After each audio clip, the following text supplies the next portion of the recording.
Good evening, everyone. Frank? I turned the volume on.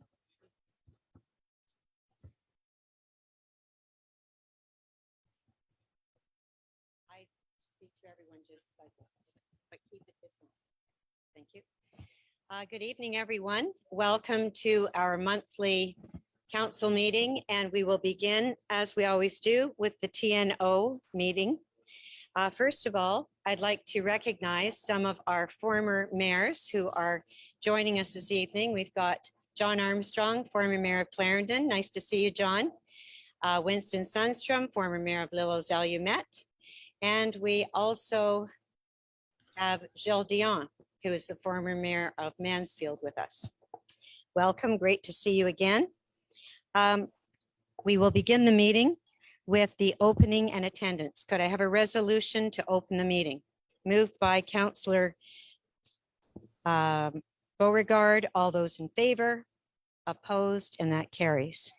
Just a reminder about COVID-19 measures. As you leave your table to walk around, please put your mask on, and everybody is well distanced. Thank you very much for that. And we do have Facebook Live. And just a reminder that even when we don't have to think about COVID anymore, if that day comes, we will still continue with the Facebook Live. It was a request of the people of the Pontiac. Number 3, simply saying that we are recording this sitting. Hi, Corey. And with Facebook Live. And we will be posting this on our MRC website later this week. The declaration, use of language of your choice.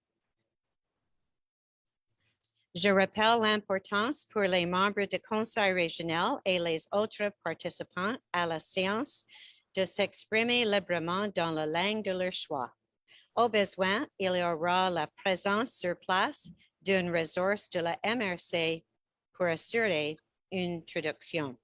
I'd like to reiterate the importance for regional council members and other participants in the sitting to express themselves freely in the language of their choice. If necessary, a resource of the MRC will be available to ensure translation. We will then go on to the statement by the warden, the declaration of decorum. Nous sommes élus par les gens de Pontiac pour les représenter au mieux de nos capacités. Ils s'attendent à ce que nous menions nos réunions d'une manière professionnelle. J'écouterai très attentivement les débats et les discussions de cette réunion.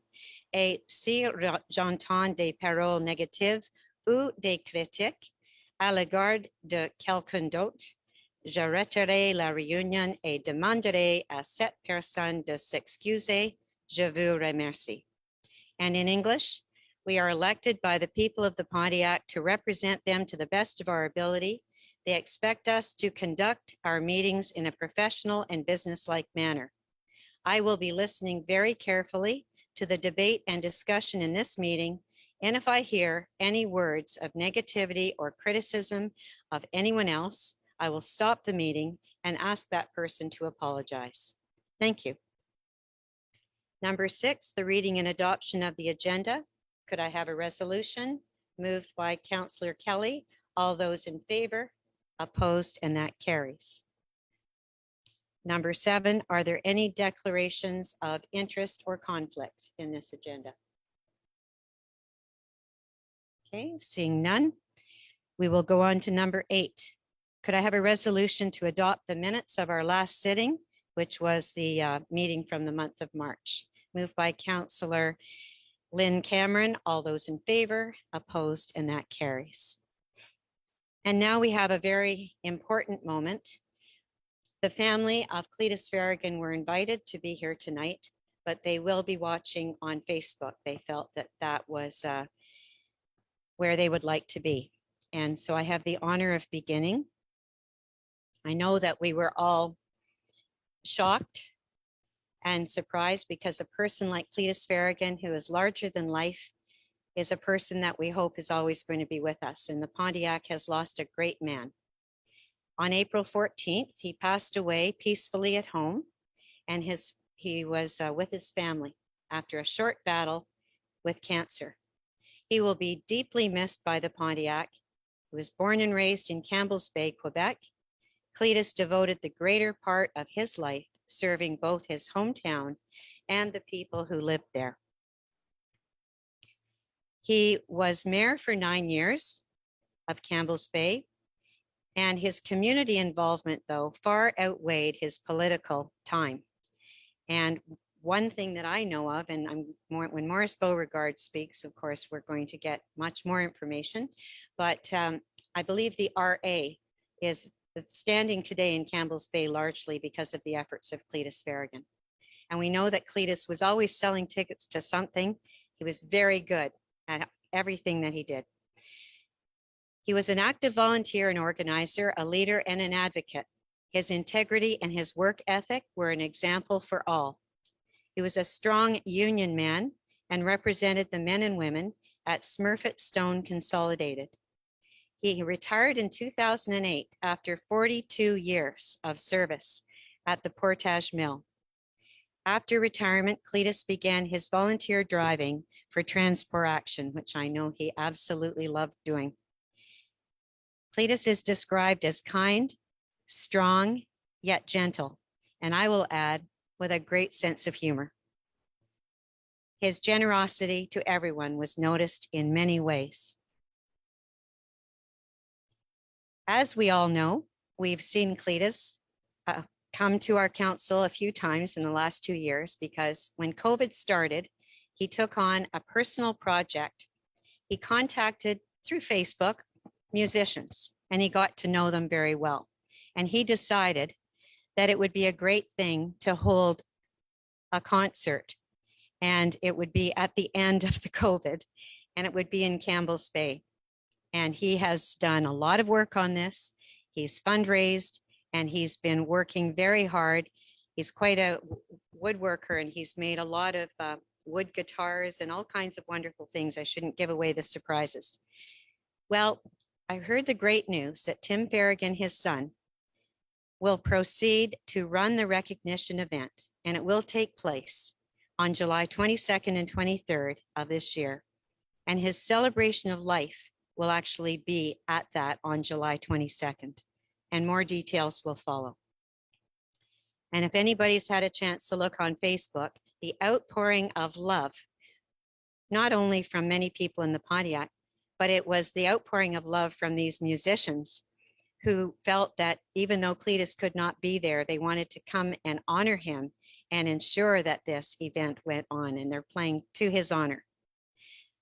We have a very special recognition that we started 2 years ago called the Pontiac Paddle of Accomplishment or Achievement. And I would like to recommend on behalf of the Council of Mayors that we award this to Cletus's family. We won't do it today, but perhaps it would be at this recognition event. And could I have a show of hands? Could we just move a resolution on that? Everyone in support of that? Unanimous? Okay, wonderful. You have to be a very special person to have received this. And lastly, I'd like to say that he's been described by someone to me as the elder statesman of the Pontiac. At this point, I'd like to turn the floor over to Maurice Beauregard, Mayor of Campbell's Bay, to say a few words. And by the way, everyone, I've been told that for Facebook Live, for all times of speaking, we need to use the microphone, or you can come up to this one, but we've got a number of them that we can pass around. Okay, go ahead, Maurice, and then just please put up your hand if you'd like to say a few words about Cletus, because as I said, his family are listening. Go ahead. Hello, can everyone hear me? Actually, sorry, I just remembered, you need to project your voice, but if you have the microphone there, they'll hear you on Facebook Live. Okay, so thanks everyone. I'm going to start very the man, the myth, the legend. For once, it is true. Anybody who knew Cletus, which I think I can take a count around this table, didn't know him. Cletus would do anything from picking up garbage at a festival to cooking hamburgers to telling you when you needed to be told. Cletus is one of the very few true ambassadors of the Campbell's Bay that I want to state. Without Cletus, we wouldn't be in the situation we're in today. The RA Hall, including 3 other men, was a direct job that Cletus got done.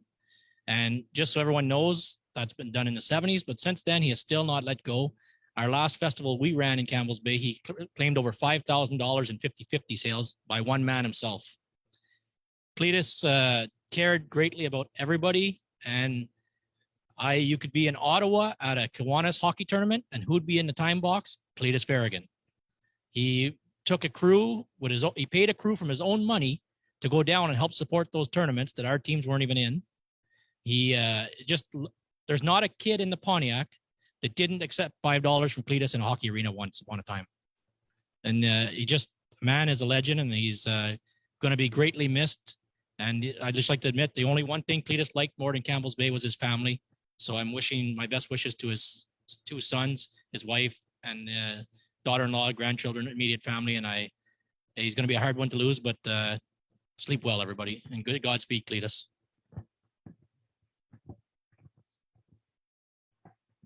Say a few words. Yes, go ahead, Donnie. You'll just need to pick up a microphone, please. Yes, I'd like to just say that I had the pleasure of working with Cletus at the MRC here. He was very devoted to the Pontiac and Campbell's Bay, and we had many discussions. That's just, I won't say any more than that, but we had many discussions. But it was a pleasure to work with. Thank you, Donnie. Colleen La Riviere.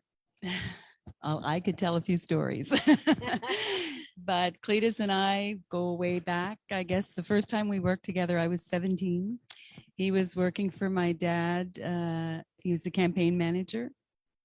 And when you talk about the RA Hall, I remember my dad saying numerous times, I called the big lad into the office and told him, we need to get this done. There's money out there, and, and they got it done. And Cletus was one of the main, he pushed it. He was a worker. He was always a worker. And then years later, I was the Director General of Campbell's Bay, and Cletus was the mayor for 9 years. So needless to say, there were many debates, both strong-willed. He won most of the time, though. But anyway, that's okay. There was a lot of mutual respect, and when I decided to run for mayor, I went to see him, and he had many words of wisdom, as Cletus always did, and the do's and the don'ts. He didn't always listen to his own advice, but he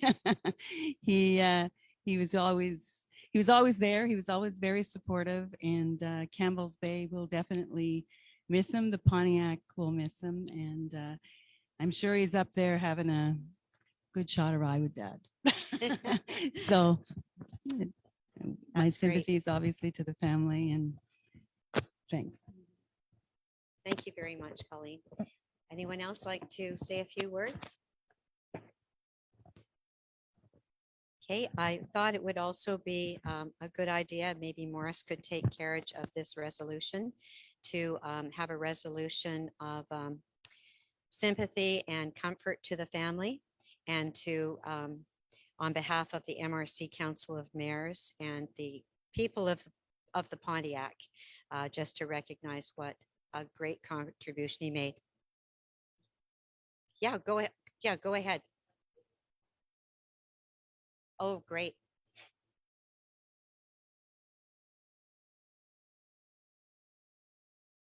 That's a wonderful plan, a book of condolences. Wonderful.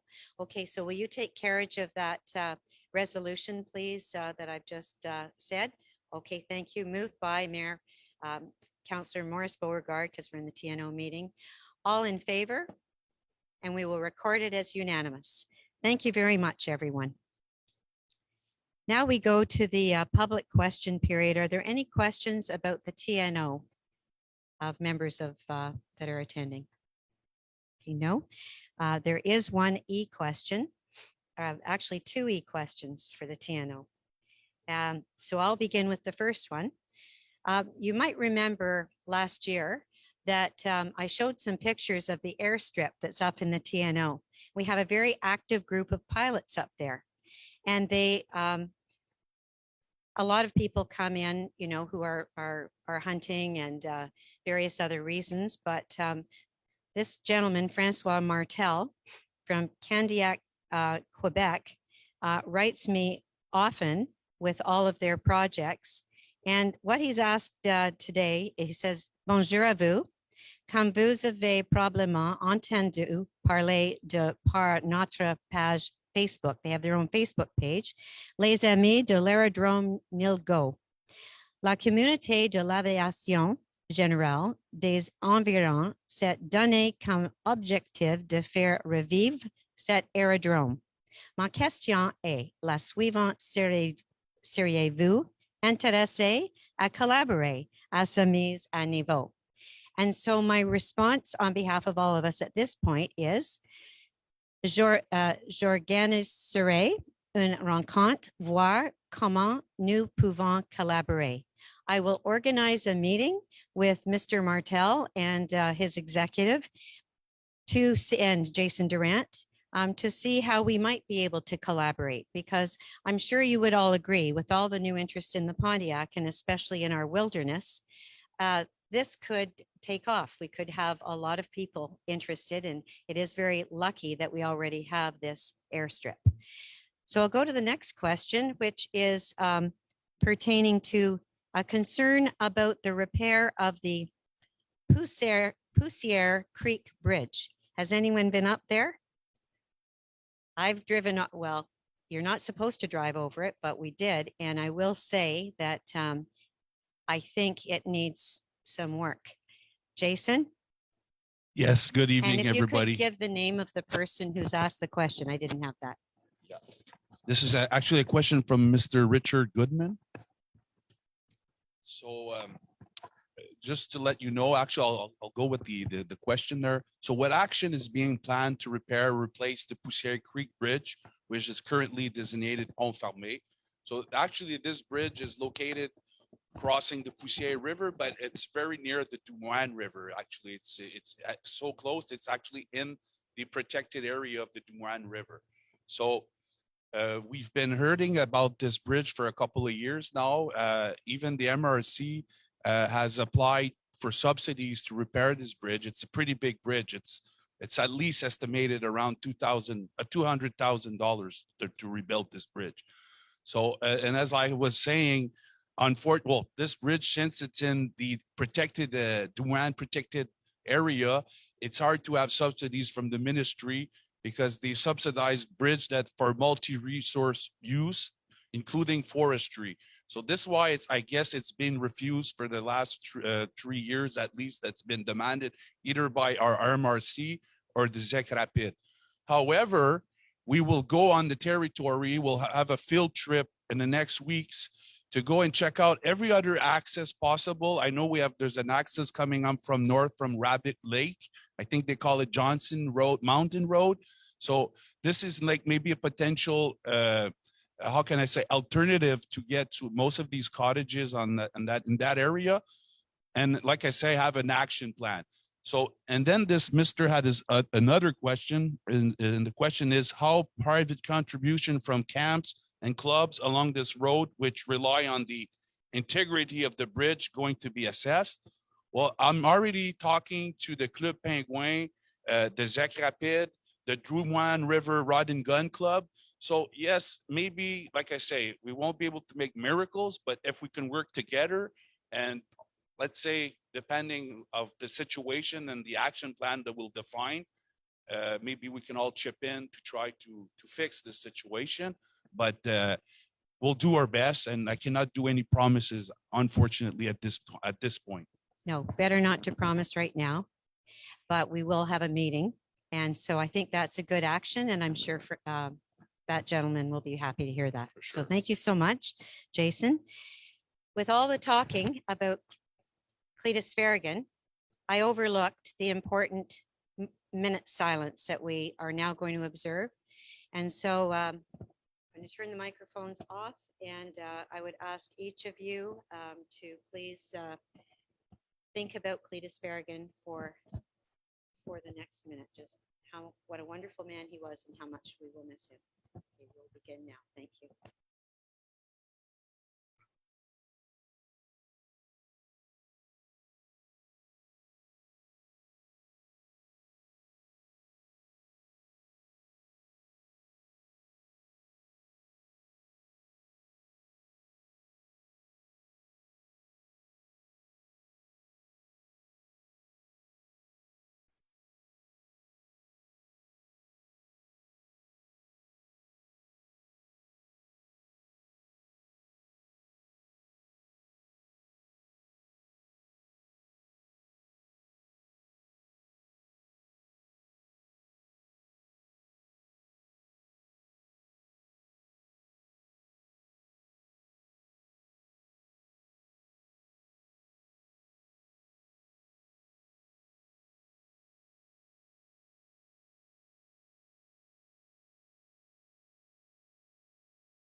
Okay, thank you very much.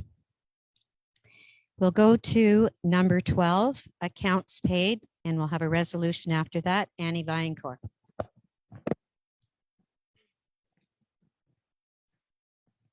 Okay, so for accounts paid for the TNO in the last month, there was just a few bills. Total de 18 413,16 sous. The few things that were paid was payment to the auditors for $4,024. Il y a eu des codes-parts à la MRC pour 12 364,82. Aussi, un paiement pour de la formation pour un employé, de l'essence aussi pour les véhicules. Total of $18,413.16. And there's no accounts receivable at this time for the TNO. Thank you very much. Are there any questions for Annie Vaillancourt on that? If not, could I have a resolution to approve this? Thank you very much, Councillor Beauregard. All those in favor, opposed, and that carries. Thank you. Thank you, Annie. We'll go on now. Also, Annie Vaillancourt, this is just for information, or that's what you, is that, have you covered the TNO 2021 financial statements? This is what we're going to do now. Now. The presentation from the auditor. The auditor is with Yes. us. Could you please introduce the auditor for us? Or if he could identify himself by name and also the company you represent.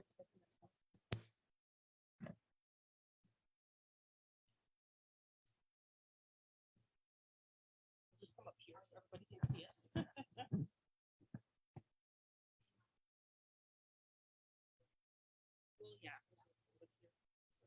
Yes. Ben, je vais vous présenter, I will present Simon Thibault from Accès CPA.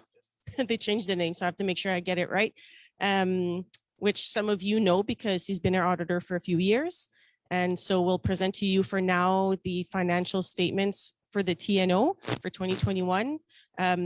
There's a paper copy being distributed for just a few of the reports that we'll present. It's not the full document. So I'll let Simon speak in French and I'll do the translation. Merci beaucoup, Annie. Alors, bonsoir tout le monde. C'est toujours un privilège de revenir vous voir une fois par année, mais venir vous présenter les états financiers de TNO. Donc, cette année, on a essayé de changer un petit peu la formule. On va y aller vraiment dans le condensé. Donc, on ne vous a pas imprimé le gros document des états financiers de 96 pages. Paraît-il que c'est un peu lourd. Donc, on a vraiment été sur 3 pages, qui sont des pages essentielles, qui se résument avec le bilan, l'état des résultats, puis vos excédents, donc vos surplus accumulés durant l'exercice. Donc, je vais juste passer brièvement directement avec la première page, vous devriez avoir, c'est l'état de la situation financière, donc le bilan. So the first page that we'll present is the balance sheet at December 31st. Donc, sans rentrer dans les détails, bon, vous voyez au niveau de l'actif financier, vous avez vos trésoreries, donc vraiment ce qui est de l'encaisse, la liquidité immédiate pour 366 000 comparativement à 115 000 l'année passée. Au niveau des débiteurs, 347 500 comparativement à 539 000. Donc, au total, c'est 714 000 d'actifs qui sont comparativement à 655 000. Tout s'explique, dans le fond, c'est juste simplement vous faites des travaux, il y a des subventions qui sont demandées au gouvernement du Québec. C'est au moment que les subventions sont versées, ben, ils sont dans les comptes à recevoir ou ils ont été encaissés au cours de l'exercice.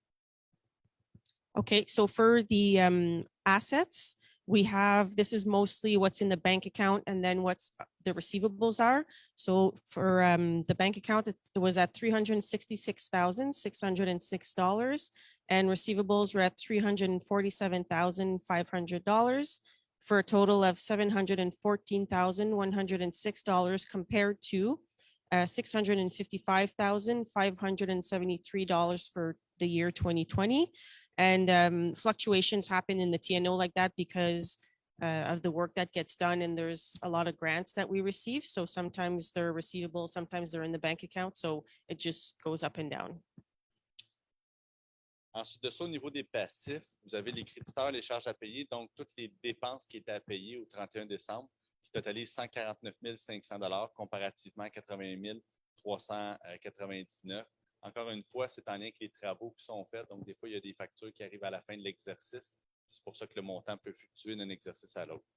Au niveau des immobilisations corporelles, c'est simplement l'amortissement qui est fait. Donc, on a 2,3 millions comparativement à 2 326 000 l'année d'avant. Les autres actifs financiers, c'est les frais qui sont payés à l'avance, donc des frais qui ont été payés au courant de l'exercice, mais dont les services vont être à rendre au courant de l'exercice 2022. Okay, so for liabilities, the only line that's in here is the accounts payables at the end of the year, which were $149,500 compared to $80,399 the year before. Then we have our assets like our immovables, which are at $2,357,555. Just a little difference from the year before. It's just the amortization. And then we have some prepaid expenses of $6,436. À la page suivante, on présente l'état des résultats. Donc, c'est l'état des résultats qu'on appelle comptable. Puis la troisième page qu'on va vous présenter, c'est vraiment la page qui vient présenter l'excédent de l'exercice à des fins fiscales. OK, donc, au niveau de l'état des résultats, si on prend la première colonne, qui est la colonne budget, ensuite de ça, vous allez avoir la colonne réalisation, donc le réel de l'exercice. Donc, à la ligne 12, vous voyez le total, bien, vous pouvez y aller à la ligne 22, là. Le total des revenus au budget, 712 000, comparativement à 945 000 au réel. Encore une fois, c'est à la ligne 4, ligne des transferts, 200 000 de budget comparativement à 427 000 de subventions. C'est en lien avec les travaux de réparation, donc les demandes qui sont faites au ministère des Transports. Donc, ça fluctue beaucoup d'un exercice à l'autre. Ensuite de ça, au niveau des dépenses, à la ligne 34, 712 000 au niveau du budget, 924 000 au niveau du réel. Encore une fois, ben, c'est sûr, si on a reçu plus de subventions, vous allez avoir plus de dépenses. Puis également, il y a l'amortissement qui vient jouer pour 103 000. L'amortissement n'est pas tenu en compte dans votre budget. Donc, au total, bien, vous terminez l'exercice avec un excédent comptable de 20 880 $.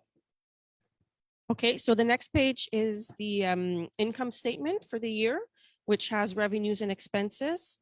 So the first column shows the budget, and then the next column shows the actual revenues and expenses. So for revenues, the budget total was $712,120. The actual revenues were $945,188. The difference is mainly from grants received for different works that were done in the TNO for roads and bridges, etc. In the expenses, so the expenses budget was $712,120. And the actual expenses were $924,308. So we had extra revenues, which of course we spent. So you see them in the expenses, which leaves us with an accounting surplus of $20,880. Maintenant, je vous invite à prendre la troisième page. Donc, c'est la page 21, la page S17, qui est l'excédent de fonctionnement fiscal. Donc, on reprend le bénéfice comptable. Donc, l'excédent comptable à la ligne 1 de 20 880 $. Puis à ça, on vient faire les éléments de manipulation au niveau de la conciliation. Donc, on rajoute l'amortissement parce que ce n'est pas une dépense réelle, c'est simplement une dépense comptable. Donc, on rajoute le 103 453, puis on vient enlever les IMO qui ont été acquises là, à la ligne 19 pour 134 549. Ce qui fait qu'à la ligne 27, TNO termine avec un déficit de 10 213 $. Je fais une parenthèse. Précédemment, ce qu'on a regardé dans l'état des résultats, il y avait 334 000 de revenus de taxation. Bien, une des raisons qui explique le déficit, c'est que des fois, il y a des provisions pour mauvaises créances, donc des comptes de taxes qu'on va aller provisionner, qui viennent expliquer une grosse partie pourquoi TNO termine avec un déficit de 10 213. Okay, so the next page is where we adjust the surplus of the year to end up with the actual amount. So what we do is take the surplus that we saw earlier, $20,880, which was your revenues minus your expenses. Then we have to add the amortization for the year since it's not an actual expense coming out. of $103,453. And from that, we have to take out the purchase of assets of $134,546. So that actually leaves the TNO with a deficit for the year of $10,213, mainly due to provisions that have to be taken for taxes that are not going to be received. Finalement, la dernière page, donc on présente l'excédent cumulé. En fait, il est assez simple. Pour TNO, il est divisé en deux rubriques. Il y a vos surplus non affectés et il y a vos INAD, donc les immobilisations corporelles. Donc, votre surplus non affecté totalise 571 042 $, qui est assez simple, le 581 000 de l'exercice précédent, moins le déficit de l'exercice de 10 273, donne le 571 042. Okay, the next page just shows the accumulated non-affected surplus for the TNO. So in 2020, it was 581,255. So for 2021, we just have to take out the deficit of 10,000 that we mentioned. So we're now left with an accumulated surplus of $571,042. Comme vous le savez, je n'ai pas présenté l'état financier au complet, mais je ne peux pas passer sous silence mes rapports de l'auditeur parce qu'en fait, pour moi, c'est les parties les plus importantes des états financiers. Donc, comme vous le savez, TNO, c'est une municipalité en soi. Donc, dans l'état financier, il y a deux rapports de l'auditeur, un rapport sur les informations financières et un rapport sur le taux global de taxation dont je dois émettre une opinion. Cette année, dans les deux rapports, les opinions sont favorables. Donc, ça veut dire que tout a bien été. Il n'y a pas eu de cas de malversation, de fraude présumée ou de dérogation aux normes comptables pour le secteur public. Donc, tout a bien été. So in the two auditors' reports that are that go with the financial statements, which you don't have in front of you, both had favorable results showing that there's no fraud or anything of the sort. So everything went well and it's all good. Questions? Are there any questions? Thank you very much. Thank you. Merci beaucoup.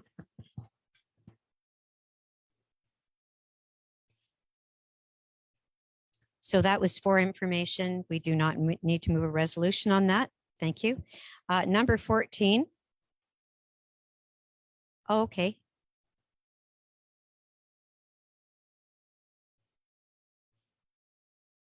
Okay, says just information. So yes, we will move a resolution. Exactly. Who would like to move it? Moved by Councillor Doris Ranger. All those in favor? Opposed? And that carries. Thank you very much. Number 14, the adoption of the draft bylaw amending bylaw 155-2010 about TNO zoning. Would you like to speak to this, Jason? Yes, for sure, Jane. Thank you. Bonsoir tout le monde. Good evening again, everybody. Donc, ça, c'est pour adopter le projet de règlement 279-2022 en lien avec le zonage TNO. Donc, this is for the adoption of our draft bylaw 279-2022 for TNO zoning. Again, this is for allowing resort lease on Lac Brock and Clear. Donc, encore, le but du changement de zonage, c'est pour permettre le développement de la villégiature sur le lac Clair et Brock. Encore, je précise, ces deux lacs-là se retrouvent au nord de la traverse Clouk, là, au nord du lac du Mont. Donc, parce qu'on a plusieurs lacs clairs sur le territoire. Donc, as I was mentioning, this Lake Clear we're talking about in Brock are located at the north of Lake Dumont. So just to precise, because we have more than one clear lake on our territory. Donc, resolution, please. Any questions of Jason? Councillor Beauregard? Oh, your hand was up to vote, to move the resolution. Thank you very much. All those in favor? Opposed? And that carries. Thank you very much, Jason. And we go on to number 15, also with you, Jason. And this will be the adoption of the budget for maintenance of multi-use forest roads. Go ahead. Oui, effectivement. Donc, c'est une résolution pour l'adoption de notre fameux budget pour l'entretien de nos chemins multiressources sur le territoire. Donc, this is for the adoption of our maintenance, for our budget for maintenance of our multi-resource roads on our territory. Donc, the amount, the budget is $426,000, and $142,500 is for the grading of the roads, and the balance is for repair of culverts or subsidies for bridge or repair bridge. So, in other words, it's for anything that could wash out, unfortunately. So, how can I say emergency as well on our territory?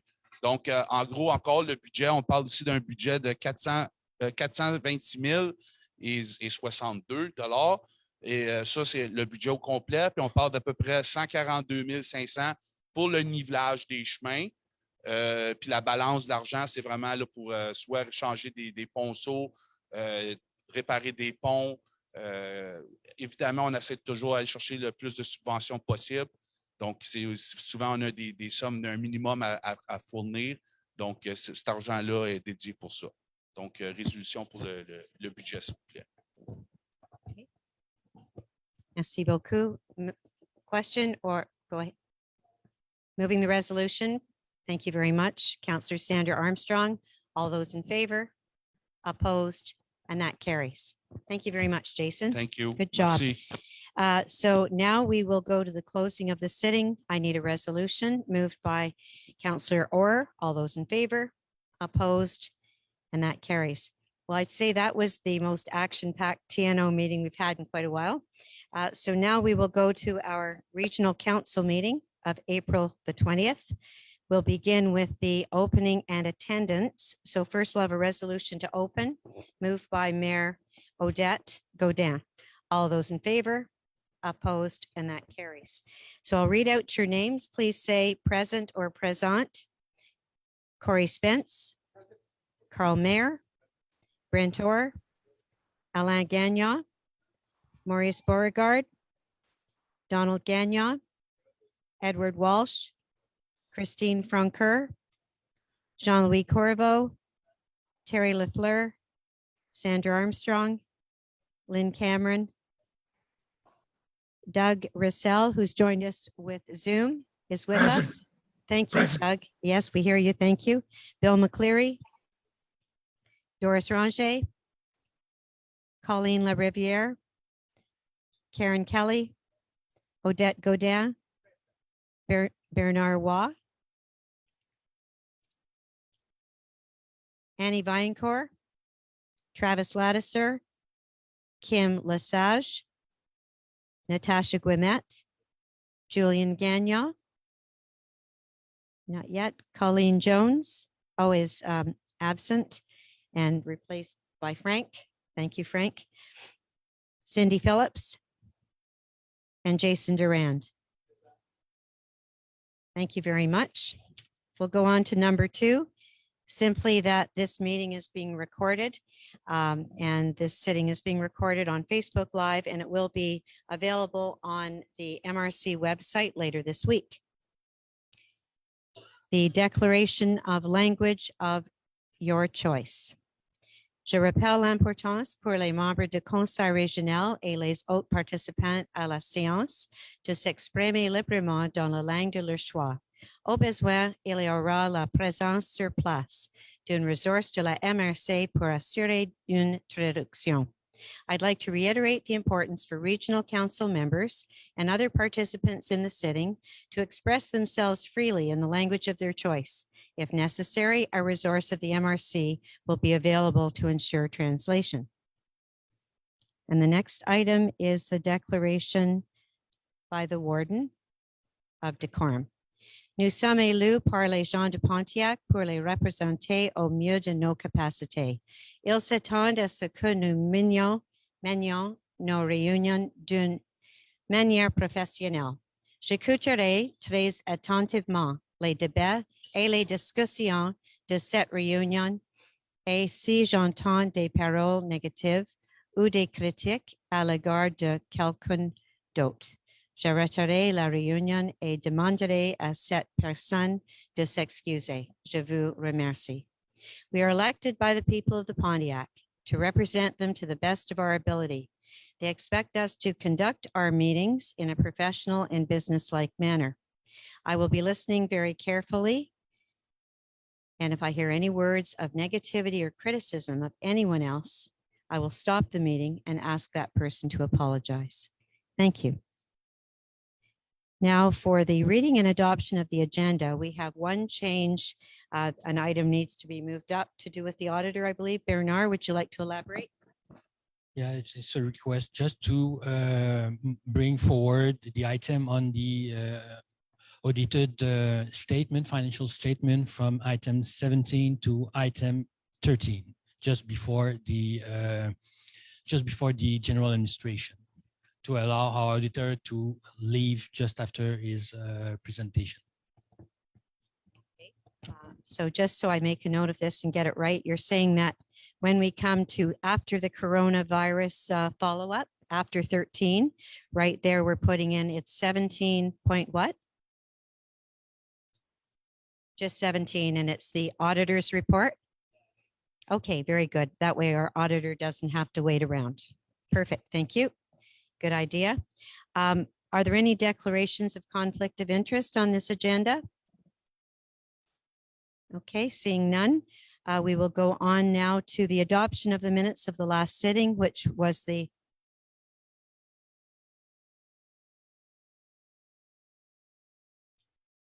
adopt the agenda as it's standing. Yes, with that correction of Bernard. Thank you very much. I need to be reminded once in a while. Okay, could we have someone please move that? Moved by Mayor Odette Godin. All those in favor? Opposed? And that carries. Thank you. Go on now to the adoption of the minutes of the last sitting. Could I have a resolution for that? Moved by Pro Warden Sandra Armstrong. All those in favor? Opposed? And that carries. And now we have a very interesting presentation. I would like to ask Mr. Larry Charbonneau to come up to the front here.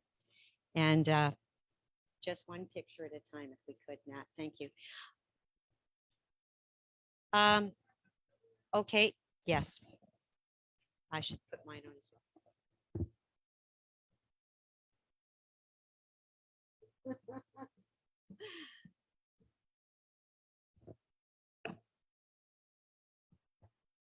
Great. So you like to just stand right here, Larry? Okay. So I have spoken of this gentleman before. One day I was driving in Davidson past what was called the Hotel Davidson, and it's been closed up for a long time. One of our perhaps many empty buildings that are all over, you know, the Pontiac. And this gentleman was working very hard to convert it into an apartment building. Now, I'd like to tell you a little bit about Larry Charbonneau. Larry and his brother Benjamin have come here from Sudbury. He arrived about 1.5 years ago. He doesn't own a home because he is converting old buildings into beautiful apartment buildings so quickly that while he's here, he uses a space in the building he's working on to live in. And the reason I wanted to draw attention is we've all been talking about the fact that we have a bit of a housing crisis. We have a lot of people wanting to move here. And as more and more people want to come to work here, we need to have a place for them to live. So this is an example of what can be done. We don't have to wait for a big company to come and construct from the beginning a building, which these days with construction materials being so expensive would cost a lot and be prohibitive. What I like about Larry's plan is that he is recognizing that there's good bones in these buildings. In most cases, they're structurally still some good integrity to them. And it's quality work. And it's not that I'm advocating his company. What I'm saying is I'm admiring his energy, the initiative he's taken. He didn't know much about the Pontiac. He just saw an opportunity. So I'm going to show you now a picture. It's the red one, Nat. Oh, not that one. No, no, no, I've Oh, got that four one too. yeah, I've got 4 pictures. There we go. All right, this is what the Hotel Davidson looks like today. And I'll have Larry explain exactly what is in that building now, but it's full of tenants. And this is overlooking the Kalunj River. So I'll just let you describe what's in the building now. Thank you so much. Thank you for the invite. Thanks, everyone. As I said, I was not expecting to be up front here, but I guess I am now. Now you can just talk about your building. And actually, yeah, it did not look like that before. And as Jane has explained, there's a lot of stuff that needed to be done to it, and it does look slightly better. I feel like the outside doesn't look that good from what I see there, but it's looking way better than what it was. It's at about 90% outside. Unfortunately, with the winter and the material and the COVID and everything happening, it took a while to get all of our materials. So for people that have driven by, yes, everybody seems to be pretty happy about it. But that was actually the first building that we purchased here, which was basically called an initiation to the area, the people of this community. And we found ourselves to be in a different position as we had anticipated when we got here, because we got attached to the place. So not only the people, obviously, and I'm meeting more people today. So many people looked at the building and still does the same thing. They stop in and they look at it and they go, wow, we were here a lot, or wow, we spent a lot of time here. And that became a normal thing that everybody would say the same thing. And then news stories about how they got married here, how they met there, and how they would like to see this place happen again. So I'm going to take the microphone and I'm just going to ask you a question. How many apartments are in this building? So right Just- now just there's give the answer. right now there's 8. All right. And then you told me he also has an Airbnb space, I think, along the top. All right. And then when you go in the middle doors, I guess what used to be kind of a reception area or a restaurant or something, it's an area that people could rent for a baby shower or something. It's a small function room. So he's made, and you hit on another important thing. This was part of the history of this area. If it was torn down, that history would be lost. So we're going to go to another building now, if possible, the post office in Davidson. Okay, there it is.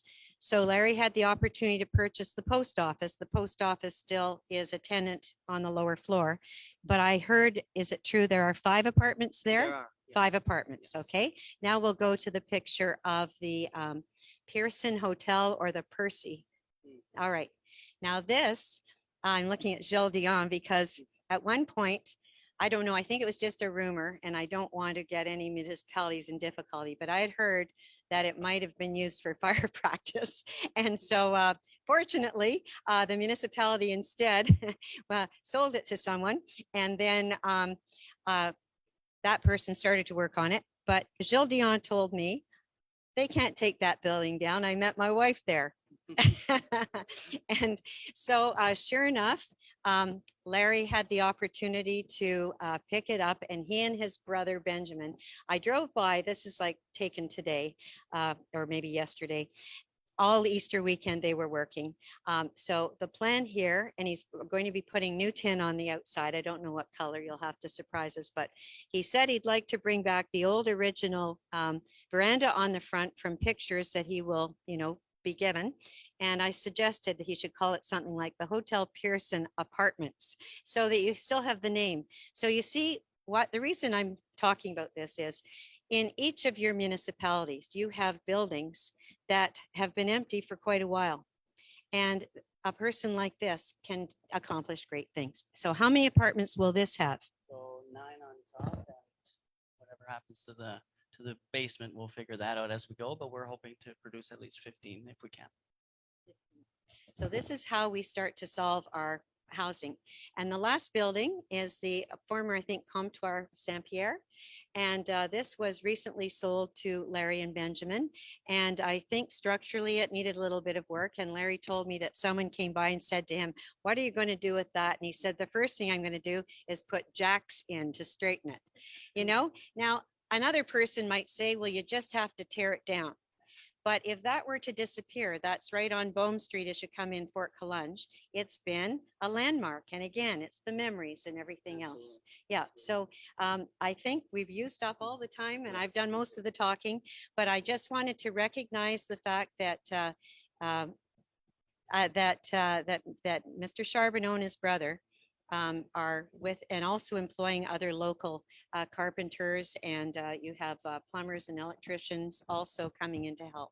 So I'd like to just give him a round of applause to encourage his work.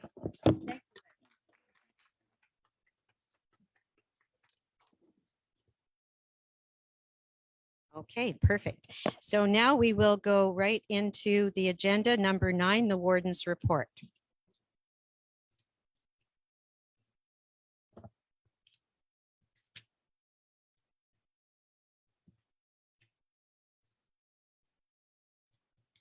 So these are my activities in the last month from our last meeting. Attended the CSI meeting, went to the Pontiac Legion in Campbell's Bay for an event, St. Patrick's Day, a CPO meeting with the other wardens in Gatineau, met with Andre Fortin, met with William Robertson, he's the EA to Matthew Lacombe, met with Stuart Marples, the Minister of New Hope, had an HR meeting, Flood Prevention Task Force, met with Paul Turpin, who's the lead on the energy from waste solution or the solution for the Outaouais waste. A culture presentation, Pontiac Tourism AGA at Pine Lodge, the CACFP, Bibpicannock, Cindy Phillips, Lions Club dinner meeting with Ed Walsh in Shawville, met with an investor, an energy from waste call, the Vitalization Committee, many of you were on that. CHIP radio interview, met with John Armstrong, came to see me. Andre Cordeau from the MSP. Bruce Howie, a consultant with HDR about energy from waste. Our waste committee, which is made up of representatives from all of your municipalities, met with Jason Durant. Trans Call-in board meeting, met with Terry Rambo. CNL hearing review with Carrie Richardson, just preparing comments. Tour of the Bristol mines with Mayor Brantor. I don't know if any of you have ever been there. 1,600 acres, and Derek McGrimmon is the owner, same person that bought Tom Orr and looks after our garbage. That was a very impressive time spent there. And Terry Rambo and Archie from your council was there, Brent, as well as Carrie Richardson. Energy from Waste Committee, which is made up of some directors in our MRC and Bernard, myself, met with Robert Boulay, went to the L'Île du Grand Calumet Council plenary meeting, went to the ESP ACEO consultation at the Little Red Wagon Winery, met with Terry Lafleur up in Otter Lake, went to the AGA for the arena for Fort Collonge, another Vitalization Committee meeting, HR, Louis Hervé, and by the way, perhaps Sandra will talk about that in the events. It's not too early to start talking about it. His big project, lighting up the Pont Rouge. Thank you. CSP meeting, the plenary meeting, the Chutes Collonge board meeting. I met with John Edelman and Jody Armstrong, who I believe is the niece of John Armstrong in Bristol. They've acquired the golf course there and have some big plans. And then I met with Stephanie McGuire from L'Île aux Alumettes. We're going to feature her next month with what she is doing, creating affordable housing. Okay, any questions about my report? Okay, oh, and one other, we had our last, we hope, flood prevention task force meeting last night. And just on that, Mayor Corey Spence said they're all a little nervous at L'Île aux Alumettes, but we got some reassuring information yesterday from Manon Lalonde, but we're all watching. And I would just like to ask if any of the mayors see anything in particular that they are worried about with flooding, please contact me and let me know as soon as possible. We are well below where we were in 2019 at this point, but we do know that we still have some rain and there's still some snow up by Lac Nilgo that has not melted. And most of the reservoirs are not full yet. And they have Bryson and Rocher Fondue full open. Okay, just a little, I think it's important to mention about flooding right now. So we will now go on to Warden's report.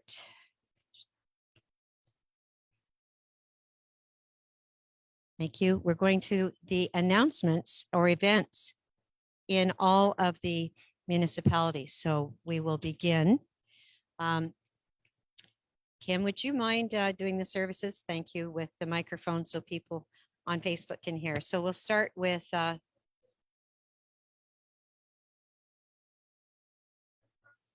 oh, that's good to know. Sandra Armstrong. Yes, the announcement is for the Red Bridge reopenings, the Pont Félix Gabriel on May the 20th. And it's at 10 o'clock in the morning. We'll be opening at the same time as the museum and the Bryson House. So everybody's invited to come and check the lights. So the speeches and everything around 10 o'clock in the morning. Then at night, they'll be using the lights on the bridge to illuminate it. Is it 8:30 at night? Around 8:30. Around 8:30, just to let Yes. everybody know. Yes. Okay, that's great. And this is permanent lighting, and apparently it will have different colors for different times of the Exactly. year. And as you go towards the bridge, you can take your phone and change colors for at least 1 minute. Oh, You'll have access to change. And from the Bryson House, we have a room in there called the Red Bridge room. From the Bryson House, you can also change the lighting on the bridge with your phones or computers. wow, that's amazing. It will be for sure. I'm sure we'll have the only lighted covered bridge in Quebec that has features like that. Excellent. And is that everything that you wanted to report? Okay, that's great. We'll go to Maurice Beauregard from Campbell's Bay. All quiet in Campbell's Bay for this month. Okay, thank you. Alain Gagnon from Bryson. Yes, Saturday, May 7th will be our yearly town cleanup, where we have a bunch of volunteers walking all the streets with garbage bags, and we're cleaning the town. Very good. Thank you very much. Terry Lafleur, Otter Lake. Hi there. We had soccer registration last week, 37 kids, 4 teams all signed up and ready to go for May. We had a really good Easter egg hunt. Thank you to Crystal. And we're still looking for some volunteers to organize the baseball for the kids as well for this summer. Excellent. Thank you very much. Colleen LaRiviere Litchfield. Leachfield has nothing to report. Okay, thank you. When does your splash pad open? Up at the Not for a while yet. Okay. But I'll let you know. All right. Carl Mayer from Elena Kaywood, nothing to report. Jean-Louis Corvo. Nope, nothing on the island. Okay, nothing on the island at the moment. Okay. Karen Kelly. Nothing to report. Okay, nothing to report. And Lynn Cameron. Quiet in Portage. Okay, Bill, no, Brentor. Bristol. Nothing this month. Nothing this month. Ed Walsh. Just for early, yeah, but it's for. We're getting all our advertisement done up. We have all our entertainment booked for our Shovel Lines Country Jamboree from the July 14th to the 17th. So just want to get the word out there and spread it around. So as much interest as if we can create and stuff like that, it'd be great. And if the mayor's here, I found out some out already, but if anybody here needs some posters to stick up around in their communities, they're welcome to let me know and I'll get you some. So And what's the name of the place on Highway 148 that you it's hold the that? Armstrong Heritage Farm. The Armstrong Heritage Farm. Okay, Yes. perfect. Thank you. Wonderful. Okay, we go to Mayor Donnie Gagnon from Chichester. Nothing to report. Okay. Doris Ranger from Sheenborough. Nothing to report this Oh, okay. And then we go to Christine Francoeur from Fort Collonge. I'm a bit early. We're having Village en Fête in June. It's going to be June 18th, but I just want to remind everybody right away, because if anybody's interested in having a table to sell stuff that they make, handmade stuff, then you just contact the municipality and we'll get you in touch with the coordinator. Okay, that's great. Thank you. Corey Spence from Little Zalumet. Yeah, so we're gearing up for soccer season as well. So if anybody is interested, contact the RA in Chapo, and as well as the Waltham RA is gearing up as well. And we're also gearing up for spring cleaning as well. So And I had a quick question for you, Corey. Jean O'Brien, you know the grant that she's received, big news about your market. Yes. When does that begin in Chapo? So Jean was in today talking with our administrative staff, working on getting that put forward. There's a lot of work to be done yet. So there's no set deadline from what I understand so far. Okay, wonderful. That was good news. Thank you very much. We'll go to Ed McCleary in Shawville. Bill McCleary, pardon me. I'll have to make something up, I No. guess, because there's not much going on. No, We had some youngsters that were featured in the Pontiac Journal last edition that were going around picking up garbage in town, and they reminded me of that over there, Alain, when he's doing his cleanup. So I took it upon myself to go to the ice cream store and get some gift cards for them, presented them to the mother, and suggested that the kids share with her, and she was ecstatic. So we have no events planned. We're waiting for some nice weather, and if there's anything you can do about it at the MRC level, you'd please. appreciate it. And I have to say that the mayors that were here last term know that I have a problem because I like to link Shawville and Clarendon together. And I was always calling Sandra Murray, Sandra Armstrong. And now we have a Sandra Armstrong, but see what I did? Ed and Bill, I called you Ed McCleary. So I'll have to start calling you Bill Walsh. Okay. Okay, Odie, go down from Waltham. We don't really have anything. The only thing I was going to mention was soccer. Thank you, Corey. And we're going to have a grand opening for a ball field in conjunction with Chapo RA for start of baseball season. Excellent. That is wonderful. Thank you very much, Odie. And I think all the mayors that are here. Oh, we do have Doug Russell in Rapide, and he's got some laryngitis. Is he saying whether he needs? I can't see his face. Is he? Is everything quiet? We have a poker run. A poker run. When is that? May 14th. May 14th. Okay, super. There's always something going on up in Rapide. Thanks very much, Doug. Thank you. Okay, so that ends our events. Now we'll go to number 11, public question period. Are there any members of the public that would like to address us? Okay, thank you. We'll go on then to questions from the public. We did have one, and Bernard has already responded to the person, but I've asked him to respond again. The woman's name is Chantal Paquette from Thorn. And the question is, est-ce que le fibre optique pour l'Internet va se rendre à mon adresse du 201 chemin Mountain à Thorn? J'ai l'électricité un poteau. Je planifiais de faire installer l'Internet par satellite, mais si le fibre optique se rend, je préfère attendre pour avoir de bons réseaux. Merci. And your answer, Bernard? So I contacted ExploreNet, which will do the job in the east area of Pontiac, the MRC, and the answer from the executive, the representative of ExploreNet is that yes, they will connect the houses on Chemin Mountain.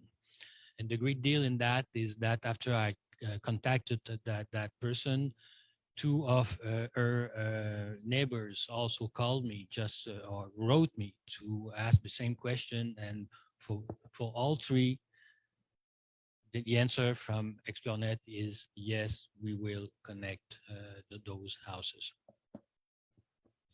Excellent. It's great that you'd already responded to her. Thank you very much. Next, we go to number 13, which is the follow-up on coronavirus. And what I'd like to say is it was in the paper today that in the Outaouais, it is considered stable. As you know, 60 plus can now be vaccinated. And the good news that Mayor Beauregard gave us is that the vaccination center is open until December 31st. Yes. Thank you. In the Outaouais today, there were 81 new cases for the whole Outaouais. Currently in the Pontiac RLS, which includes the Quillon area, We have 33 active. And one other thing I just want to add, as you know, many people are home testing.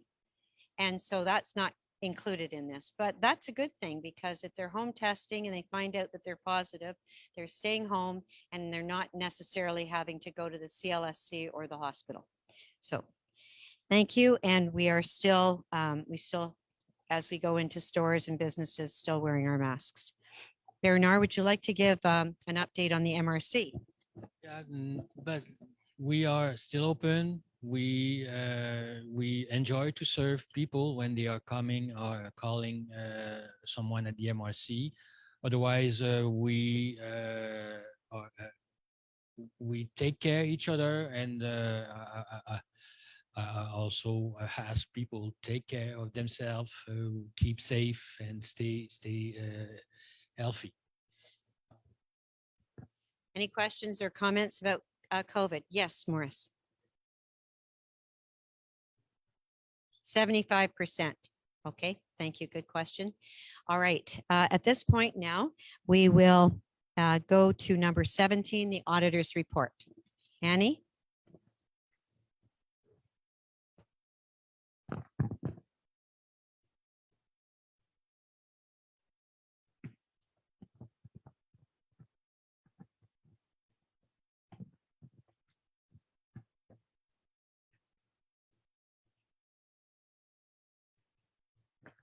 So we'll present to you now the MRC financial statements for the year 2021 audited. And Kim is passing out again just the few pages that we'll be talking about tonight.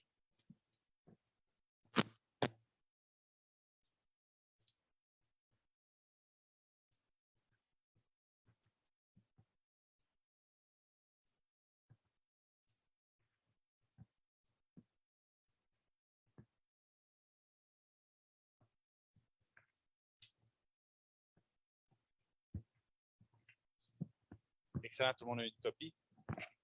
Super, on va garder la même formule que tantôt. Je vais y aller succinctement entre le bilan. Ensuite de ça, l'état des résultats. Je vais vous présenter vos excédents, puis expliquer un petit peu l'excédent cumulé, puis mes appréciations sur l'audit. Donc, pour commencer, on va regarder le portrait financier de la MRC. Donc, à la page 5, la première page que vous avez, état de la situation financière. Donc, au niveau de l'actif financier, là, il y a pour 7,3 millions dans la trésorerie, donc tout ce qui est dans les comptes bancaires, qui inclut bien sûr baux de villégiature, les FLI, les FLS, puis tous les autres comptes. Ensuite de ça, il y a les débiteurs pour 909 000. Il y a les prêts FLI, FLS, les prêts qui ont été donnés pendant la pandémie qu'on appelle les PAU, PME, là, qui étaient dédiés aux entreprises locales pour 1 018 000.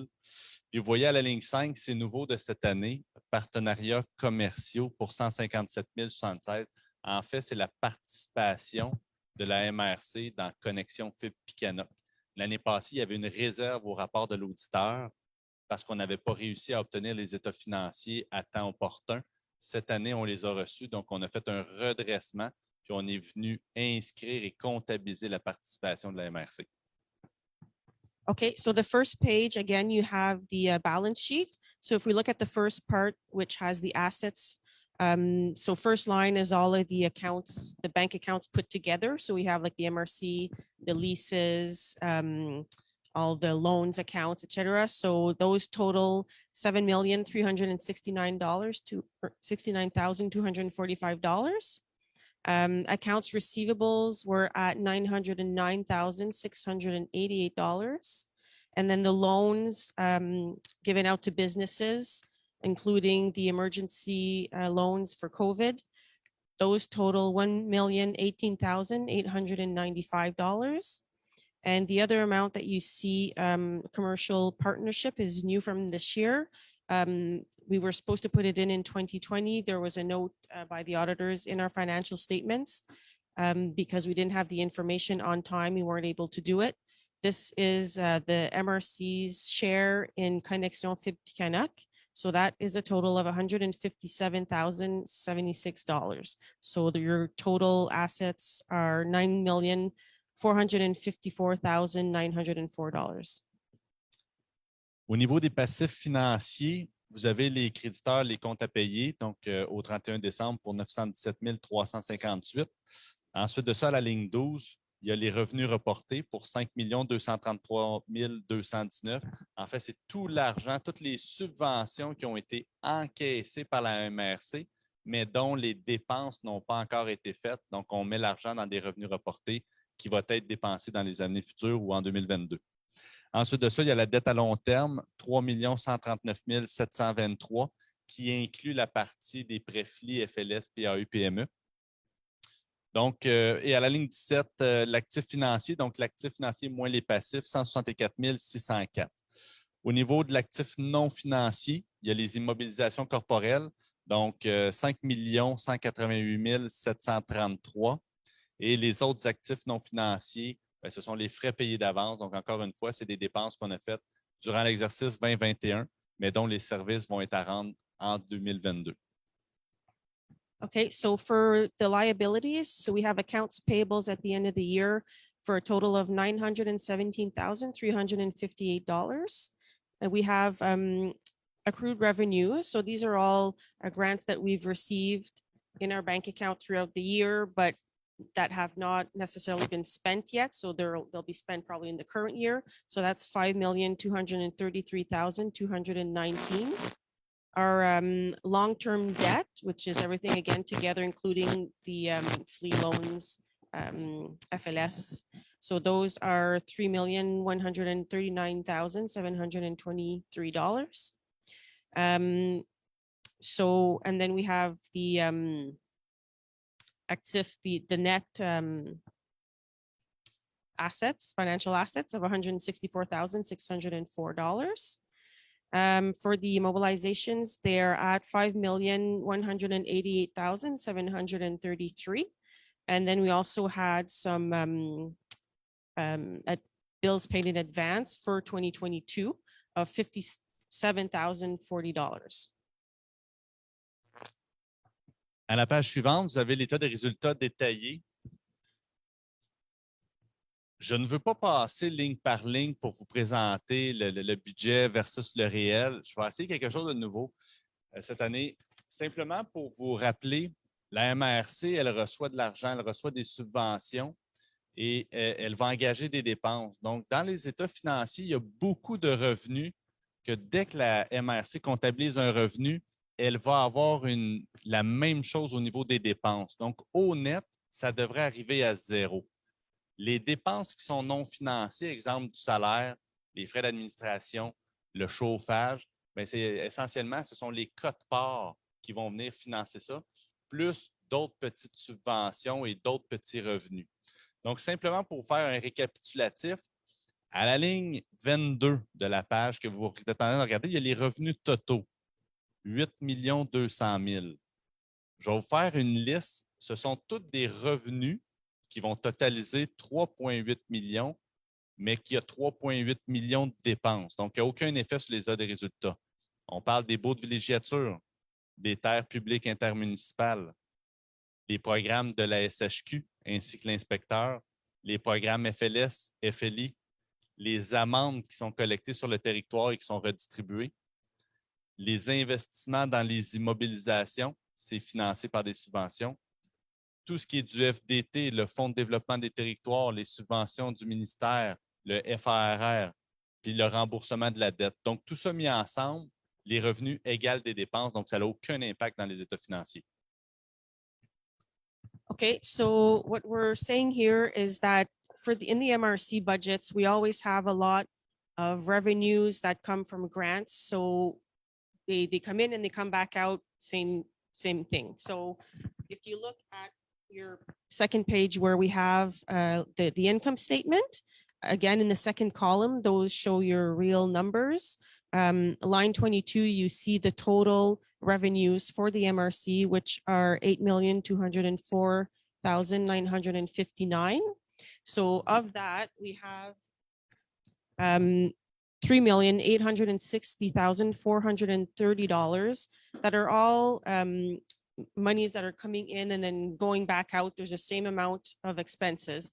And just to list what is included in this amount, we have the leases, so les baux de villégiature, the TPIs, SHQ programs, all the FLE and FLS, those are the loans to businesses. All the fines that are collected, they come into the MRC, but then we redistribute them to the municipalities. All the investments made into mobilizations, all the grants coming in from FRR or FARR, the FAR, and the reimbursement of the long-term debt. Tous les autres revenus, comme je disais, ils sont financés par la quote-part de la MRC, mais également par des subventions de diversification de revenus, des services qu'on facture à TNO, la route verte aussi, qu'il y a une partie de subvention. Donc, tous les autres revenus représentent 4,3 millions. Donc, si on reprend l'état financier qui vous avait été présenté, donc vous avez les revenus totaux à la ligne 22 qui représentent 8 204 959.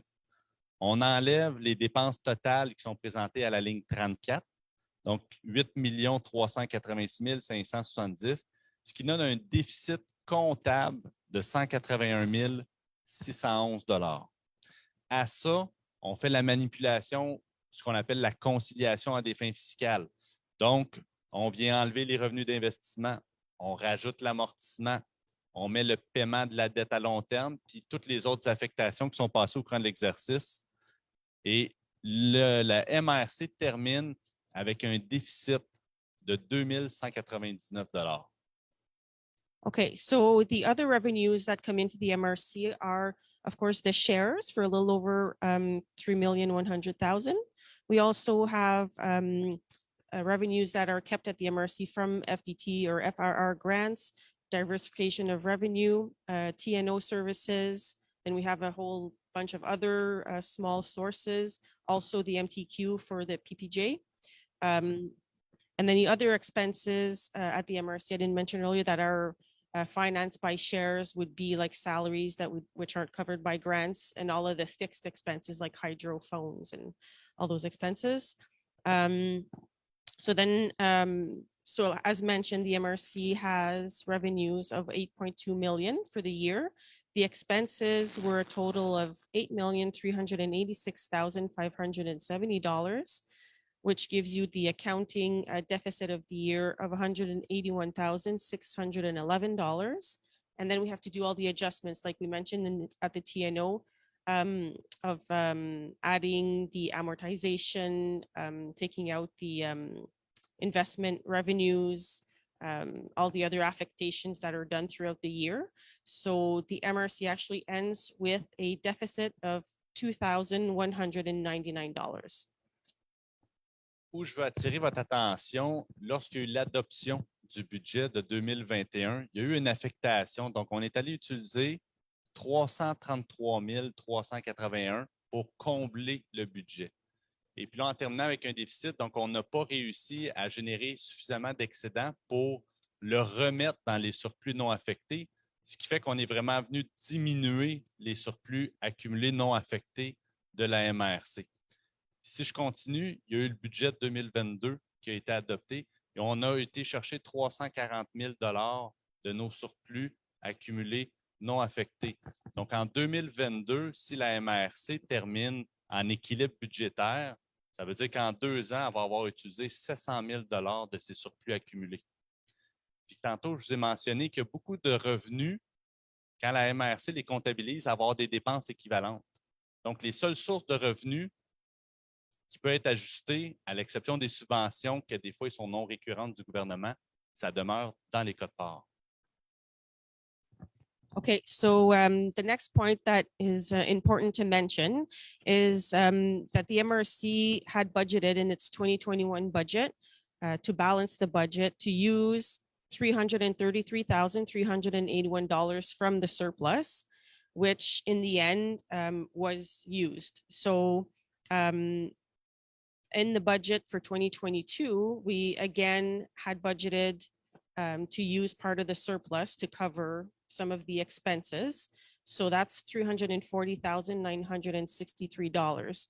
So if 2022 goes, in the same route as we did for 2021, it means that we'll have used close to $700,000 of our surplus in 2 years. So basically the expenses that are covered by this surplus that we're budgeting our fixed expenses like salaries. And so, and the only thing that could vary to cover expenses like that are shares, unless we were to get other grants. Donc, finalement, juste le portrait global là, pour vos excédents. Donc, au 31 décembre 2021, la MRC termine avec le surplus non approprié de 835 648.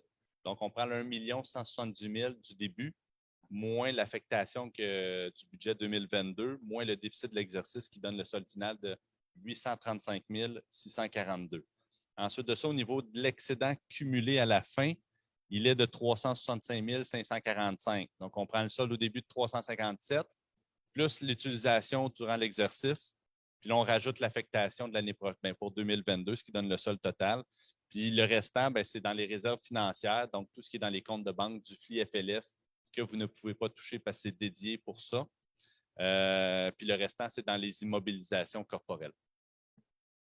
Okay, so just to recap, the MRC had an accumulated non-affected surplus of 1,178,000. For the 2022 budget, we did affect 340,000. And then we had a small deficit for 2021, which would leave an accumulated surplus of $835,648. And the affected surplus was 357,963. Then we take out what we used in 2021, the 333,000, and then we add what is planned for 2022, the 340,000. So that leaves us with 365,545. Then we have financial reserves like for our FLE, FLS loans and all of our investments in capital assets. Je vais conclure avec mes rapports de l'auditeur. Donc, dans la MRC, il y a uniquement un rapport de l'auditeur indépendant qui porte sur les informations financières. Comme je l'ai mentionné tantôt, l'année passée, il y avait une réserve au rapport compte tenu qu'on n'avait pas été capable de comptabiliser le partnership de connexion FIP-Picanoc. Cette réserve-là a été enlevée cette année puisqu'on a eu les informations. Donc, au 31 décembre 2021, la MRC, le rapport qui a été livré, c'est un rapport sans réserve. Au même titre que TNO, ça veut simplement dire que tout a bien été, les règles comptables ont été suivies, on a respecté, pas de dérogation, pas de fraude, pas de malversation. Puis je terminerai en disant que, comme à chaque année, on a eu une excellente coopération avec la direction générale là, pour pouvoir préparer notre audit. Donc, je vous remercie énormément. Okay, so again, same as the TNO, there was the auditor's report. Last year had a note in it because we didn't have the partnership with Connexion FIP-Picanoc. So now because we're able to add it in this year, so that note was removed. And so the report has no reserves and everything went well. Again, same thing, no fraud, no nothing to report there. And the process went well and he was just thanking the direction for working well together on the audit. Any questions? Excellent. That's good to hear. Any questions on that big report? Could I have someone move a resolution to approve it? Moved by Mayor Alain Gagnon. All those in favor? Opposed? And that carries. And well done. Good work. 2021 audited statements.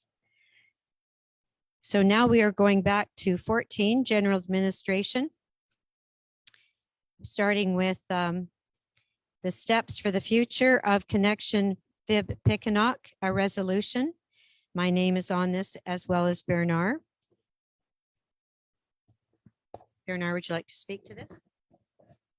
Thank you, Mrs. Warden. So, suite au programme de financement québécois là, pour donner accès à environ 99% de la population à Internet haute vitesse, et l'attribution de subventions à des télécommunicateurs privés là, dans la MRC de Pontiac, gardant en opération connexion FIP-Picanoc, va devenir de plus en plus onéreux pour les MRC et commissions scolaires qui en sont propriétaires. Il y a donc une proposition d'autoriser les démarches pour vendre ces actifs dans les prochains mois. On a reçu jusqu'à maintenant 2 résolutions, une résolution de la MRC de Vallée-la-Gatineau et une résolution de Western Québec, commission scolaire. Et sans s'opposer à la vente, la SSHBO a quand même exprimé certaines préoccupations en attendant de recevoir leur résolution. So following the Quebec funding program to provide access to approximately 99% of the population to high-speed internet, and the allocation of subsidies to private telecommunicators in the MRC Pontiac, keeping alive Picanok fiber connection in operation will become more and more expensive for honor the two MRCs and the two school boards. So we have on the table a proposal to authorize members of the council sitting on the board to start a procedure to sell its asset. We already received two resolutions, one from MRC Valley and other one from Western Quebec School Board. And without opposing the sale, the CSA's HBO, so the French school board, expressed certain concerns. So, and we are waiting for the resolution. We need a resolution to authorize the two members sitting on the board. So the warden, Mrs. Toller, and Mayor Lynn Cameron to start the process of selling. Merci beaucoup. At the meeting, there were three choices put before us, and it was choice number 2 that was the best, and that was to start to sell the assets. So the resolution, is it on the screen by any chance, or you're all familiar? So could I have someone move this resolution, please? Moved by Mayor Bill McCleary. All those in favor, opposed, and that carries. Thank you, and thanks, Bernard. We'll go on to 14.2, professional services of a group insurance consultant for municipalities and organizations, UMQ. Bernard? Thank you. Il y a le contrat d'assurance collective au bénéfice des employés vient à échéance en fin d'année 2022. C'est un plan d'assurance qui fait partie d'un regroupement de municipalités régies ou encadrées ou dirigées par l'UMQ, l'Union des municipalités du Québec. La présente résolution a donc pour but de confirmer l'adhésion à l'UMQ, de fournir des informations à l'UMQ pour aller en appel de projet et de confirmer un frais de gestion également qu'on versera à l'UMQ de 1,15%. So the group insurance plan for the benefits of the employees expires at the end of 2022. The insurance plan is part of a larger group under the responsibility of the UMQ, so Union des municipalités du Québec. The purpose of this resolution on the table is first to confirm our membership within the UMQ group, to provide all the information required for a call for tenders for the renewal in 2023 of the group insurance, and to confirm finally a management fee of 1.15% to the UMQ. Any questions? Okay, thank you very much, Bernard. And so could I have a resolution? Yes, no, I'm getting to it. But thank you anyways, just in case. Moved by Mayor Karen Kelly. All those in favor? Opposed, and that carries. 14.3, the signing authority, service contract, license and registration. Annie Vinecourt. C'est une résolution pour permettre à Denise Lamoureux, qui est gestionnaire du bureau d'immatriculation à la MRC, de signer les documents là, au nom de la MRC, tels que le contrat de service pour les permis immatriculation et ses avenants. This resolution is to authorize Denise Lamoureux, who is the SAEQ office manager at the MRC, to sign documents in the MRC's name, such as the service contract for licensing and registration and its amendments. Okay, great. Any questions? Could I have a resolution, please? Moved by Mayor Ed Walsh. All those in favor? Opposed, and that carries. 14.4, we begin some tax sales. The first one is in Little Calumet. Actually, all of them. The first, do you want to do them individually, Bernard? Yes, 14.4 first of all, and we'll vote on a resolution. There will be following 7 other resolutions on tax sales. So, il y a 8 résolutions qui vont suivre là, qui concernent des ventes pour taxes. dans différentes municipalités. So the first one is to authorize the DG and or the warden to sign the deed relating to lot 4786971. This is in L'Île aux Allumettes. Have someone move the resolution, moved by Mayor Corey Spence. All those in favor, opposed, and that carries. The next one is 14.5, L'Île aux Allumettes. Same request to authorize the DG and or the warden to sign the deed. So and it's relating to lot 4785744 again in L'Île aux Allumettes. I have someone move the resolution, moved by Mayor Christine Francoeur. All those in favor, opposed, and that carries. 14.6, also L'Île aux Allumettes. Yeah, and it's relating to lot 4785743. Someone move the resolution, Marilyn Cameron. All those in favor, opposed, and that carries. Thank you. 14.7, also in L'Île aux Allumettes. And it's to authorize the signature for lot 4785739 in L'Île aux Allumettes. Have someone move the resolution, moved by Mayor Odette Godin. All those in favor, opposed, and that carries. 14.8, a resolution. In L'Île aux Allumettes for lot 4785740. By Mayor Carl Mayer. All those in favor, opposed, and that carries. 14.9, in L'Île aux Allumettes, a resolution. This is the last one for L'Île aux Allumettes, and it's relating to lot 5143257. Have someone move the resolution, moved by Mayor Doris Ranger. All those in favor, opposed, and that carries. 14.10, a tax sale in L'Île du Grand Calumet. We'll need a resolution. Yes, sir. Again, resolution to authorize the DG and or the warden to sign the deed in for a lot 3351006, and it is correct in L'Île du Grand Calumet. Okay, thank you. Someone move the resolution. Mayor Corey Spence. All those in favor, opposed, and that carries. And finally, 14.11 in Portage de Fort, a resolution. To authorize again to sign the deed for lot 3350589 in Portage. Moved by Marilyn Cameron. All those in favor, opposed, and that carries. Okay, we go to 14.12, which is the bylaw for travel expenses of council members and the employees of the MRC and repealing bylaw 261-2019. Bernard and Annie, it's going to be a notice of motion, but do you want to introduce it? But we propose some changes for on our bylaw on about relating to travel expenses. So tonight we are tabling this draft bylaw, but we need a notice of motion given by one of you.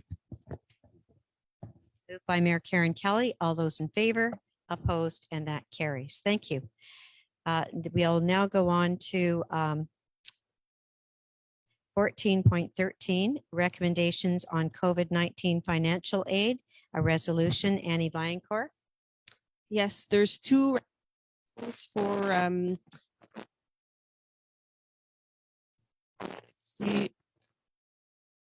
montant de 860. So as you remember, we had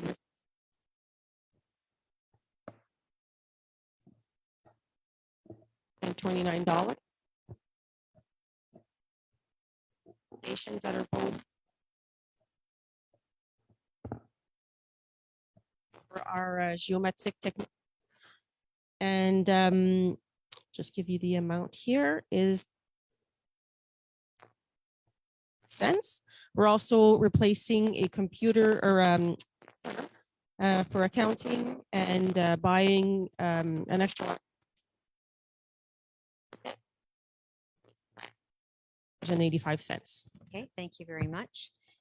Could I have a resolution to approve this? Moved by Mayor Ed Walsh. All those in favor, opposed, and that carries. Thanks, Annie. Now we go on to number 15, about concerning residence mayor. We're going to start with 15.1. And I've had two mayors ask to speak. I'm assuming Donnie Gagnon would like to speak first to present the resolution that I think this came in your name. Am I correct, Donnie? Okay, so would you like to present your resolution? And then Sandra Armstrong also asked to present something.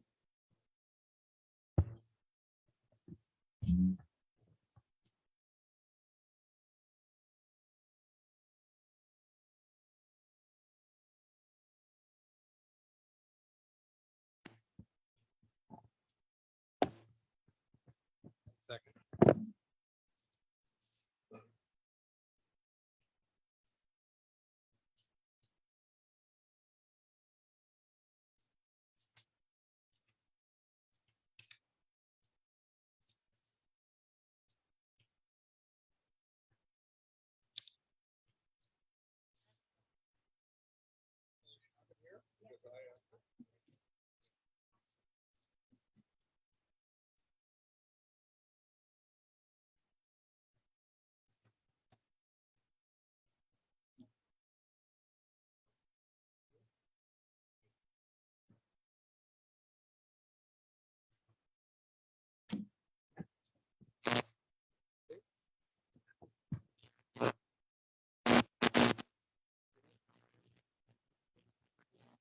First resolution's about 30,000. Right now, we're just talking about the 30,000 and then Okay. later it will be the I have tax the one issue. here for the 21. This one might be the one for the 30.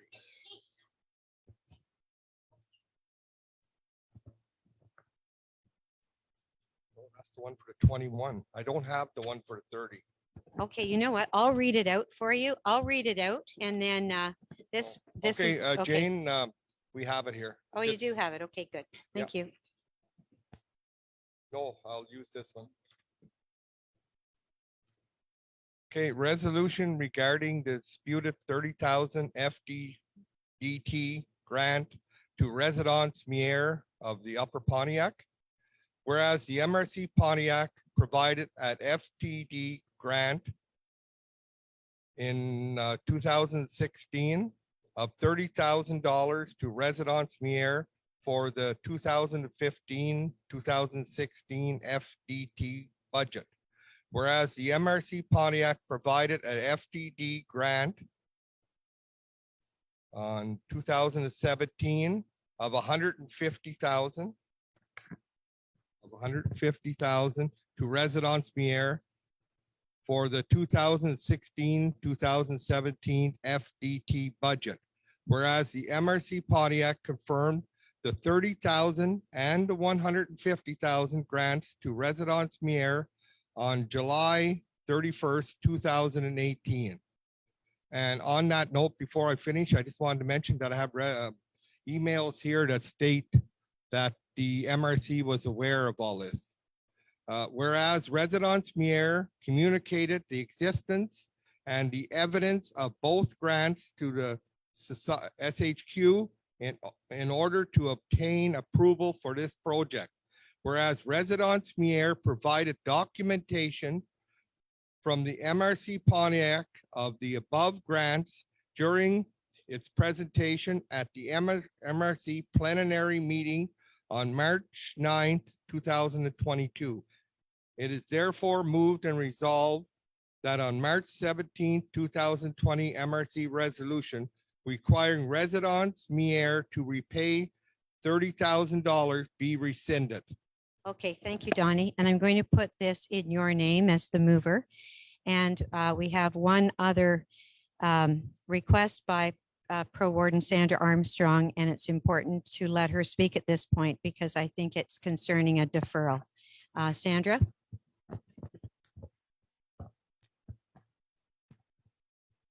Hi, everyone. If I need to vote on this issue tonight, my vote would be to return to ask Residence Mayor to return the money to the MRC like the last council voted. I do not feel comfortable to vote on this issue. If you all read the Civil Code Article 1491, that is partly. Sandra, Yes. it's not a time for a speech. You told me that you had a resolution to defer. Yes, And if okay. you like, you can Yeah. just give So your my one reason to answer ask- why you decided to do that. Thank you. My reason to ask a motion for deferral for our next meeting, because last week I talked to a lawyer and it seems to be red flags on this file. So I think we should take one more meeting and meet a lawyer, all of us, and discuss this with the lawyer. So that's my motion to ask for Thank you. deferral. So the way this works is first we are going to vote on the deferral.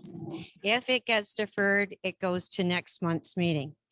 If it fails, then we will be entertaining Donnie's resolution and you will all have a chance to speak. So right now, you're only speaking on the deferral. So I'm going to use our attendance sheet. Pardon me? You mean point of order? Yes, go ahead. Mayor Spence?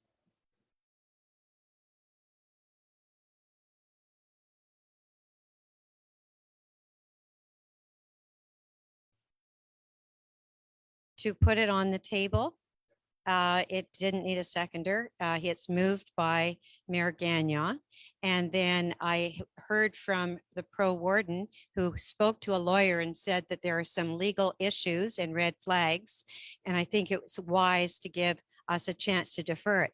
We can't vote on that first. First, we have to vote on whether we're going to defer it to consult with a lawyer and have this come back in another month. If the deferral fails, then we look at the resolution by Mayor Gagnon. Okay, thank you. So I'm now going to, yes?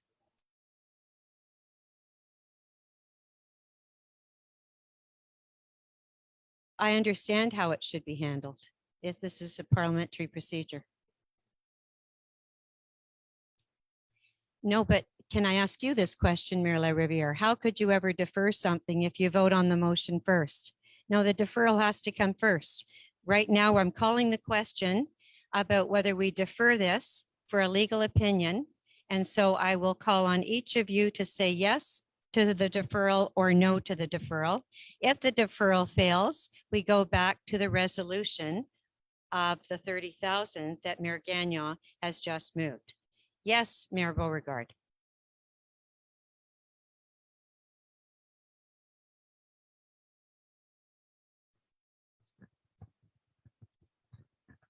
Oh, thank you. Before I am able to vote on either the deferral or the motion, if we're going to vote on a deferral tonight, I'd like to ask publicly that all the information, the whole package is given to us from the MRC of all the updates, all the emails and everything that's happened to this because we have not received it yet from the MRC. It seems we have a little problem. So and I'd like that to have might be it. another good reason to defer this for a month if you haven't received that information. Well, I think the opposite. We've received information from everybody else and we've talked about it for 4 months. I'm ready to vote. If some aren't, that's fine. We can defer it, but there'll be a vote for that. But No, we're- before anything is done, we need information from the MRC, please. The information from the MRC. Right, okay. So I'm going to call the question and we'll go one at a time and you can simply say whether the question is this. Do you support the deferral? If you support the deferral, it is a yes. If you do not, it is a no. And remember, this is a deferral to get a legal opinion because there are apparently red flags on this. So I'll begin with Mayor Godin. Do you support the deferral?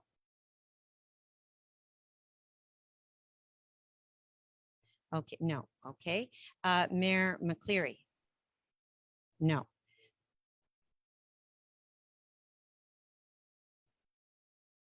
A voting grid, okay, oh, so that I'll be marking them down as we go? I usually use the attendance sheet, but yeah, okay. All right, so it is, okay, so far it was no by Waltham and no by Shawville. All right, so then we will go to Mayor Karen Kelly. Do you support the deferral? Yes. All right, so that is Thorne. Thank you. And Mayor Lynn Cameron, you defer. Okay, Lynn Cameron is Portage. Jean-Louis Corvo.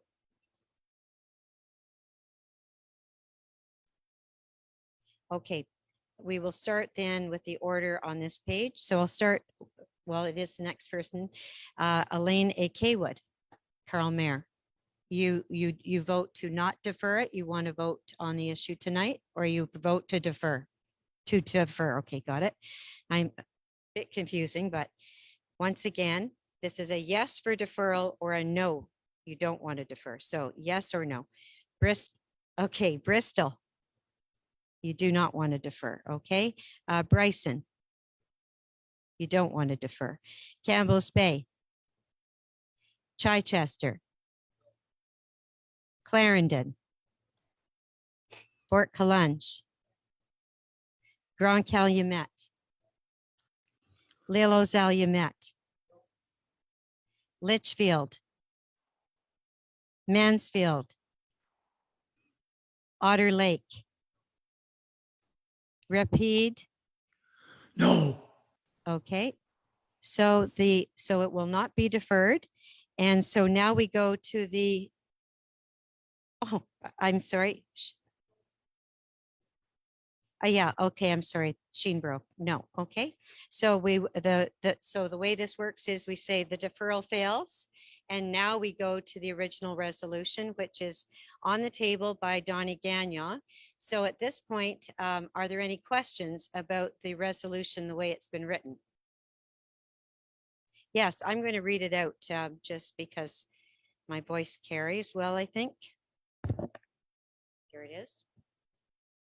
Whereas the MRC provided a FDT grant of $30,000 to residents mayor from 2015 to 2016 FDT budget, whereas the MRC Pontiac provided a FDT grant of $150,000 to residents mayor from 2016 to 2017 FDT budget, whereas the MRC Pontiac confirmed the $30,000 and $150,000 grants to Residence Mayor on July 31st, 2019. Whereas Residence Mayor communicated the existence and the evidence of both grants to the SHQ in order to obtain approval for the project. Whereas Residence Mayor provided documentation from the MRC Pontiac of the above grants during its presentation at the MRC plenary meeting on March 9th, 2022. It is therefore moved and resolved by Donnie Gagnon, Mayor Gagnon, that the March 17th, 2020 MRC resolution requiring Residence Mayor to repay $30,000 be rescinded, which simply means it will no longer apply. They will not have to repay. And so do we have any questions on that? Marilyn Cameron. Okay, well, I had a question actually about the wording of the writing of this, and I just want to confirm with staff. To read this, it would appear that 30,000 came out of the 2015-2016, and that another 150 came out of 2016 to 2017. But the whole issue here that staff brought to our attention was that there were only resolutions totaling 150, and yet they were paid 180. So what I know is that the first resolution ever approved from the 2015-2016, that's correct, was 30,000. But there were only two other resolutions approved. One was for 60,000 and the third one was for 60,000. If you add those up, it's 150. So there was never a resolution for the last 30,000. And this is why staff brought this to our attention, that there was an error made. We do know that Mayor Sundstrom checked with staff and they said, yes, that 30,000 is for you. But what you could say is an error was made sending an extra 30,000. Another error was made because the money got spent, and an error was made by the MRC. We did try to claim this through errors in emissions insurance. Unfortunately, the answer was no.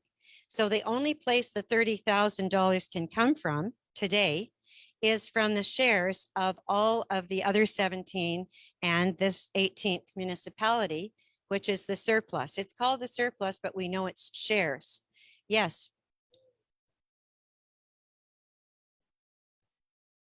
Okay, so to clarify that, This came out of, which, can I not answer his question? Okay.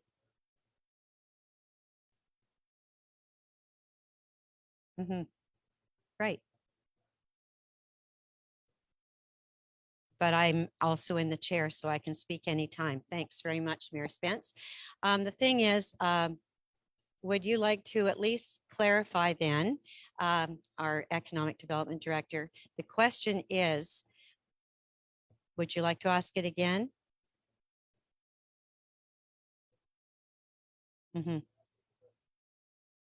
Okay, so Mayor McCleary thinks the money's been spent and already accounted for. So I guess address the fact of the FDT grant budget. Yes, so when this discrepancy was brought to council in, I believe it was February or March of 2020. At that time, the reason it was brought forward is because we were at the end of a 5-year fiscal agreement for the FDT, the Fonds de Développement du Territoire. And it was discovered through the rédition, our accounting process with the ministry, that the total amount approved under the FDT funds was 150,000 total, and 180,000 had been paid out. Well, we had to reverse the last payment out of the FDT funds because it hadn't been approved under those funds. And so in reality, that 30,000 is in limbo and needs to be accounted for somewhere and cannot be accounted for under the old FTT fund.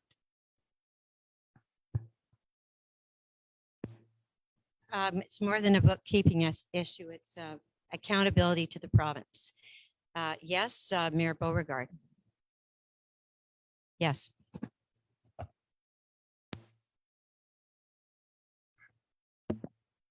Cindy, can you tell me if was there any money given out in that period that wasn't spent? People stopped the projects because of what happened. Is there money left over in the fund right now? Correct. Like over the years that this grant was given out, I know there was money given out to certain businesses and they couldn't use it because of COVID, because of lack of contractors, is there any money left there right now that has not been spent in the fund? That's what I'd like to know.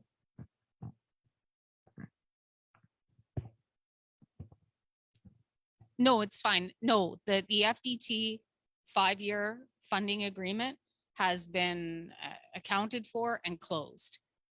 If there were still projects, valid projects on the go and they had unspent money, it was rolled into the FRR. Thank you. And the issue when Cindy Phillips brought this to us was that to pay it back would be very difficult for anybody to all of a sudden pay back $30,000. And so the resolution was to change it from an FDT grant to a FLE loan. And although it didn't stipulate at the time, there was talk about giving Residence Mayor 30 years, which would work out to $1,000 a year, tax-free, which would be about $100 a month. And at the time, I know some mayors thought that would be quite reasonable. So I'm still concerned about the wording of the resolution as it stands, because to read this, it's saying that 180,000 was approved.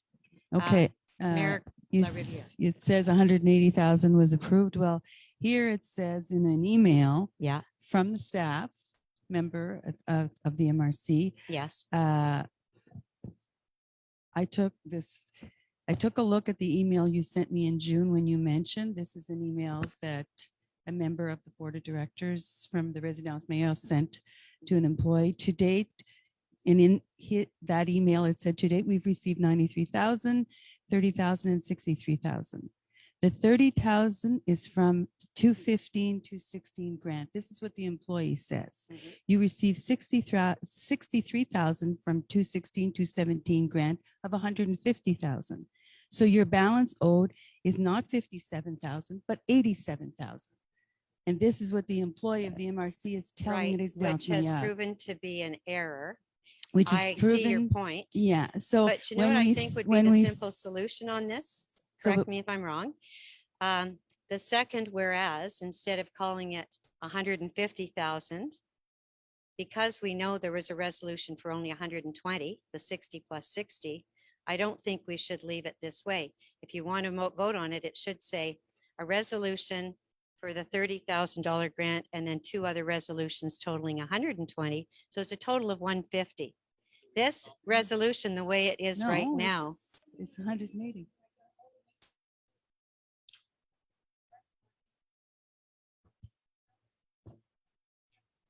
We had a Mhm. Well, we have documentation that proves one thing, and I remember this came up because I remember you mentioned it, Brent, or 2 years ago. We were told that only a total of 3 resolutions have ever been voted on and approved for the money, total funds for Residence Mayor. One was 30,000, and so I think we can gather that was from the 2015, 2016. And then the other 2 resolutions were each for 60,000. If you add that up, it's a total of 150, not 180. So the mistake was made by the employee. We know that at the time there was no Director of Economic Development, and this one employee was answering. What I said 2 years ago was that the mayor should have come to the mayor's council and simply said, I think I have an issue. I'd like you all to know about it, because at that time, the FDT was so competitive. There were some mayors in this room that were very upset when they weren't getting funding. And so that was one reason why we had the vote and it went the way it did. Yes, Doris? Go ahead.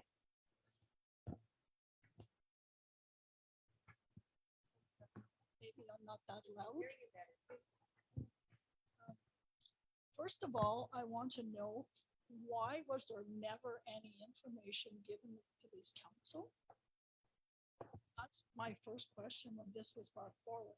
You're saying there's no resolution. There's resolutions, but there's nobody saying the dates. What I'm coming up with, what I see here on the 2015, 2016, there was a resolution made dated January 19th, 2016. There was a resolution made then for $30,000. Okay. At the end of the year, December 13th, I believe, 2016, there's another resolution made for 150. That doesn't add up to total 150. But I'd like to know, like Bernard, you were the DG then, do you have information? There's resolutions that I'm reading here in an email, like, and I'm not making this I up. think we have copies of the 3 resolutions. Do we have those copies, Cindy? Or Travis would certainly, I mean, So what do you? it would be I'm not very quite helpful to see finished them. yet. I'm not quite finished. There is 2 resolutions on the table here that came and it adds up to 180. We thought we were getting 150. We got the first one 30. We were disappointed. We said, we don't have money. How are we going to get this to go through? But in the meantime, we're dealing and struggling here. So we get the 30, it's spent. And if you read down in here, it says June 6, correspondence from Residence Mayor to the MRC Pontiac requesting the balance of the 57 from these approved. And the former mayor, they said, no, it's the 30 plus 150. So what would you have done if you got that? And back then, I was a new mayor. Struggling, and we're working hard, and we're still working hard for this project. Yes, I know you are. Yes, we are. And Thank you. I'm very, very disappointed to think that people would council happy to come here. But when I see what I saw in the paper today, it's very disappointing. Information from the MRC, we're getting it. Okay, so you keep asking for the information from the MRC. When do you want that? Before we vote on this issue? That's why personally, I thought when I heard the first request that deferring it for a month would have been a good idea and we could give you a whole package. But this particular issue is not really time sensitive because this is about whether you pay back or not. And you haven't paid anything, even though 2020 you were asked to. Nothing has come back in the last 2 years. So another month isn't really going to delay anything.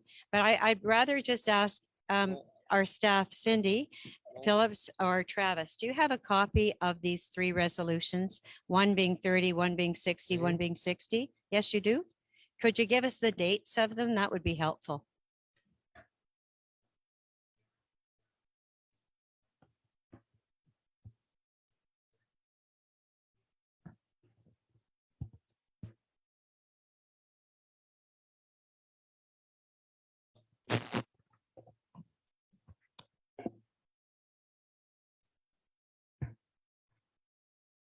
The first resolution is from the 2015-2016 FDT budget for $30,000.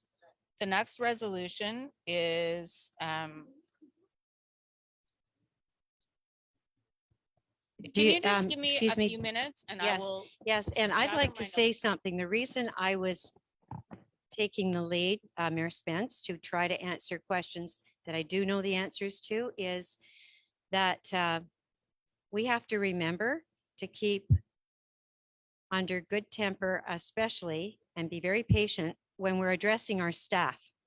I don't mind you taking pot shots at me, but I will not tolerate anyone getting impatient with our staff, okay?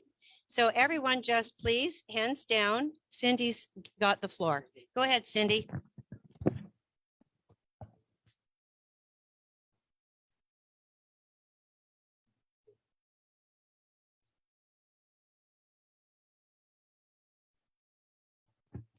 Okay.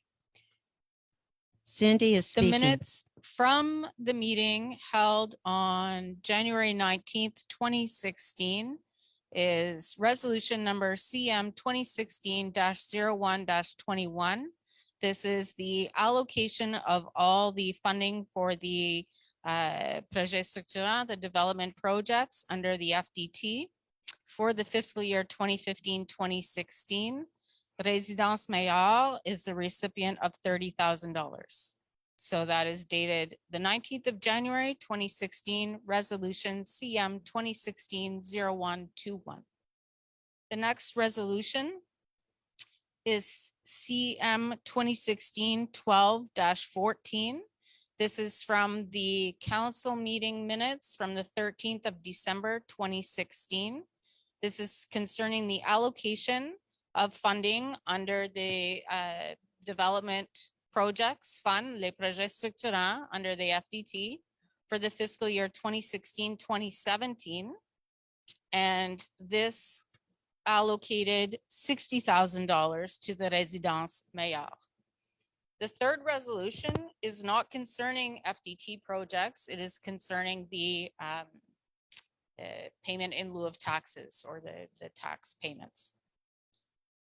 The other document there, I have a record that there was discussions with the council of mayors that allocated an additional $60,000 because it was recognized by the council of mayors at the time in 2015, 2016, that the $30,000 would not go very far towards the project.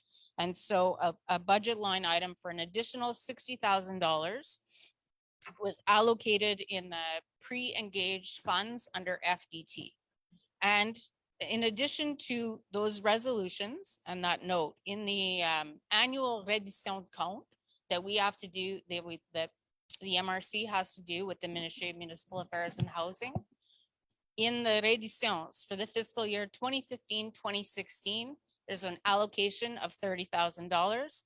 And in the fiscal year 2016-2017, there's an allocation of $120,000 for a total of $150,000. Thank you very much. So finally, we've heard exactly when resolutions were moved and how much they each were. So it is 30, 60, 60, not 30, 150. Yes, Morris. A question? Go ahead.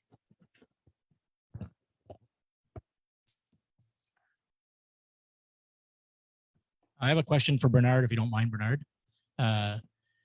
Throughout this, we've heard over and we've read the emails that have been provided to us from the group for the home. We see that there has been documentation back and forth with the staff. We've read 3 times that the staff said, keep it, it's okay. You were tagged on all emails. Can you tell us what have you done in this case since it's begun? Because we have no information coming back from feedback from you.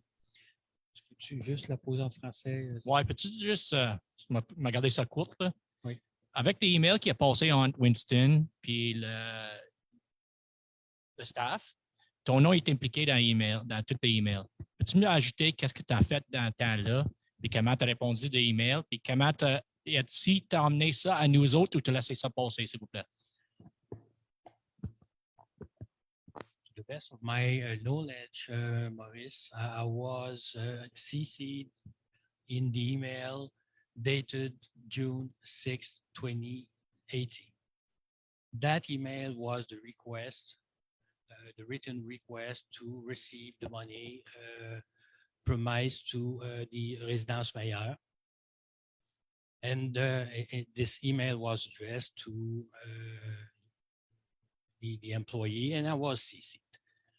It's not unusual to be CC'd on many requests, and usually when I'm CC'd, my interpretation is the following: the request, is it founded, and if yes, can we proceed as fast as possible? And that's what I asked at that time. I'm sure I did that, and that what the employee did in July. In the email, the communication for the amount, the confirmation of the amount, it was on July 31st or 30th. And I was not CC'd. I was not aware of what was the ending of that. My first concern is when I am CC'd on a request, we proceed. And that's what we did. And what was done, it was an error. I was not aware of that. I was not informed of the amount. I asked to proceed. And it was in a good faith. It was done in a good faith. That's all I can say. I'm not closing the book when I'm CC. I'm just assuring that what was requested is done. Mayor La Riviere. I'll let Donnie go first. He's had his hat up. Yeah, go ahead. I'm sorry, Donnie. I honestly had not seen your hand up. Please go ahead. Okay. I just want to state that first of all, there was a mistake, sure. And it was on the part of the MRC, and we're all part of the MRC. But it all boils down, this is a seniors residence for the seniors of the Pontiac. Where it's a building that is constructed to house our seniors, keep our seniors in the community. Most of them are moving to Pembroke or Gatineau. And the members of this committee are all volunteers. And I just wanted to mention at the end here, when I read the equity today, I seen in the equity, we got caught. Well, we didn't get caught. 2018, I have emails here that states that they were notified. Can you please read that statement? Because I don't remember saying anybody got Oh, caught. I can And read the it. person that interviewed me is looking right there Well, and you're shaking your head. That's what I would I never can- use that word, getting caught. No. Yes, Jane, it's right in. I can read it to you. Just 1 second here.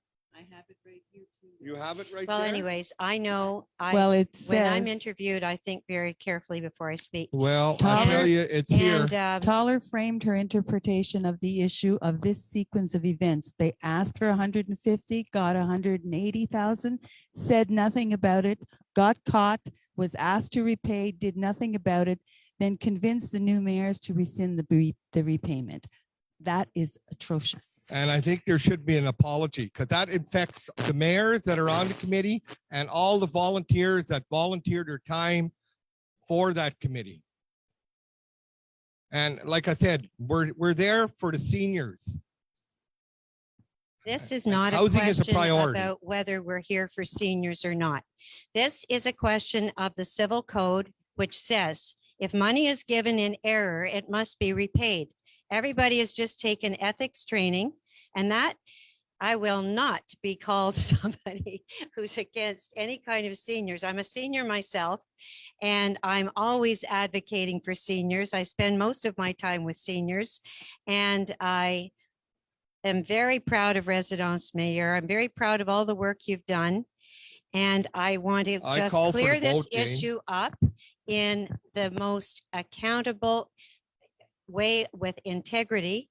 And knowing what the civil code says, how can we ignore it? If money is paid in error, it must be repaid. And so, you know, that's really what this is an issue of. It's the principle of the matter. And there's some other mayors in this room that feel very strongly about that. And we knew at the time that it was going to be difficult, and that was why it was suggested pay over 30 years, $100 a month. Mayor Spence? Thank you, Warden. So there's a few points that I'd like to make. The first was regards to this $30,000 that, so it's on public record here, and as the first argument that you just brought up was presented that the past and maybe presented again tonight, that some mayors on the MRC, including myself, should refrain from voting on this issue due to what you said is a conflict of interest. And because they are a member of the board of directors of Residence Mayor, let it be known for a conflict of interest to exist, there must be a direct or indirect benefit to the individual. Given the fact that Residence Mayor is structured as a nonprofit and ran by mostly volunteers, I challenge anyone to show where these mayors will personally gain in a pecuniary matter or otherwise. Secondly, in my scenario, I'm in conflict solely because I'm a political representative of a region in which the beneficiary resides. If we were to follow this logic, then the warden herself would be in conflict every time she votes, as she is the political representative of the entire region. Further to this point on conflict of interest, this very situation was presented to a law firm who specializes in conflict of interest, and they confirmed that in both cases, there is no conflict of interest. So the message to my fellow mayors is don't be afraid to vote your opinion on this matter. Secondly, I was looking to summarize the facts in the most economical way possible, and I think this email to Residence Mayor from the administration at the MRC summarizes it fully. And it says, hello, Winston. So just to give context to the email, it is in response to the previous email from the Residence Mayor looking for clarification on when they would receive payment for the remainder of their grant money to the sum of $57K. And it says, July 31st, 2018, 8:02 to Mr. Sundstrom, clarification of the Residence Mayor invoice. Hello, Winston. I took a look at this email you sent me in June, when you mentioned to date we have received 93,000, 30,000, and 63,000. The 30,000 is from the 2015-16 grant. You received 63,000 from the 2016-17 grant of 150,000. So your balance owed is not 57, but 87,000. I have the invoice sent to you in June, which amounts to this amount, and the copy of the check that was paid in invoice, of which 108,000 is visible. So we can make a check for 87,000. So given these facts, to me, there's only two possible conclusions, right? So one, the conclusion is there was a clerical error made by the MRC administration in which led the Residence Mayor to believe they had $30,000 in extra grant money. If this is true, then imagine the burden the MRC has put on already struggling not-for-profit, especially after taking almost 2 years, long after the funds are spent to notify them of the error. If this is actually the case, it is in our power, it is in our duty to help out this organization, which in turn helps all constituents of MRC. And if the other point is, if the two grants that they were voted on, then clearly the motion should be given back money because there was two grants.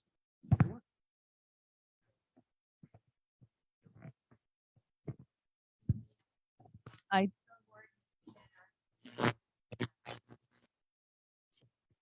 I have one question since I'm hearing everybody talking and all this. I'm not against Résidence Maillard because we need places like that for people. What I'm questioning myself about, and Corey, we talked to the same person, the same lawyer at PGR that gave us our course, and we have different answer from her.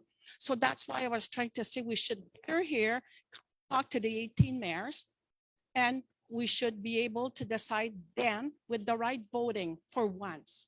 Let's get this trouble out of our way.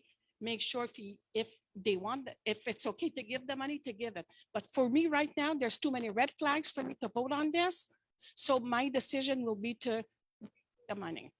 And why? Because as soon as I do this,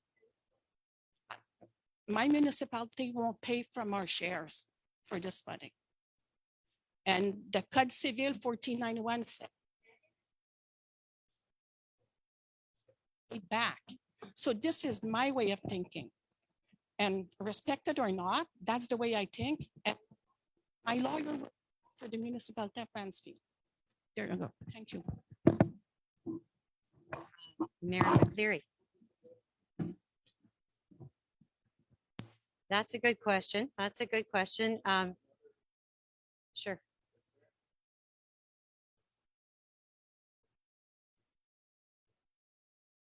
Oh, well,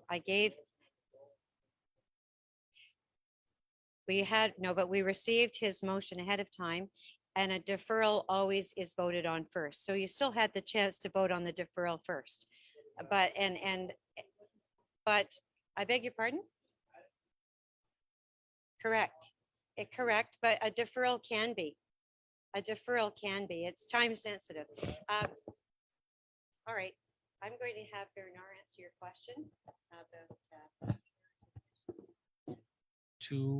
the insurance to pay needs a prejudice, and the prejudice means someone lose money because of your action. In that case, someone receive more money. That's the problem. Who has a prejudice is the one that paid 30,000 more.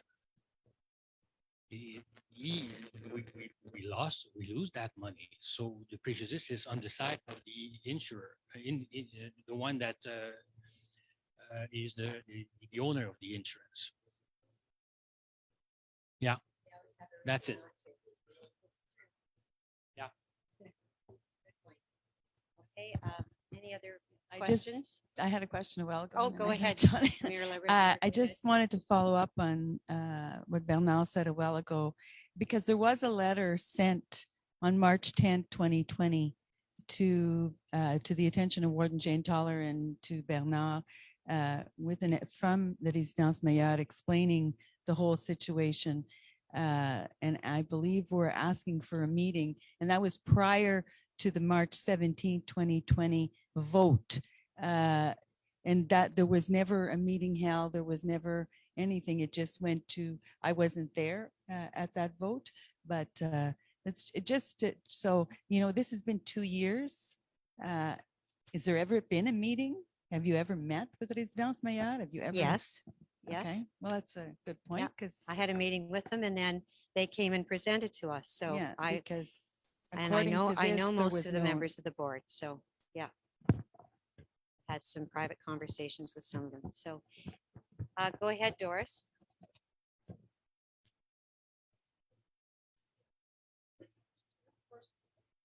No intent to you. I'd like to apologize and no intent to you, but I just want another clarification here. Did you say C020162017-12, or did you say -10 on that resolution? On the resolution number? On the resolution number, which was February 7, 28. Well, it was a resolution December 13, 2016. It says that's a CA 2016-2017-10. Those are file numbers. Those are not resolution Well, it numbers. says Doris. grant by resolution on December 13th. I'm not, I'm just questioning this. Yeah. I'm trying to understand. Sure. CA 2016-2017-10 is the file number that was attributed to that FDT grant. The resolution number that treats that file number is resolution CM 2016-12-14. Because it just says residence mayor project was approved for 150 with that number by resolution read on December 13th. You and I both read the Those- same resolution. The for resolution 150. is here. It's pulled directly from the official minutes and it awards $60,000 under that FDT. I think there are errors in many of the communications going back to those times. Well, And this I, is, pulled right from the only documents that I can rely on are the official minutes, the official records and the official resolutions that are in the system.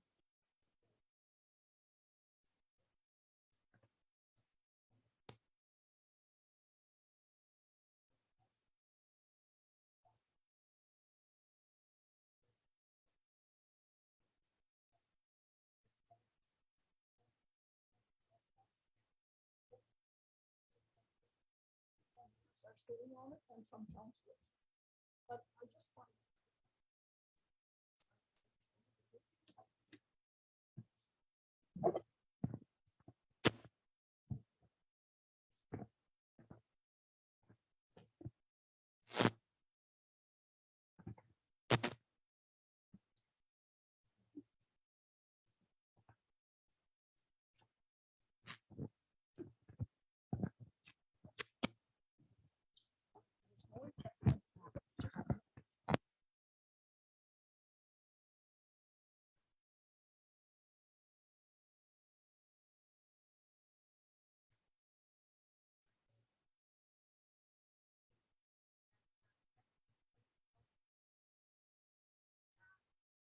Trying to delay the vote.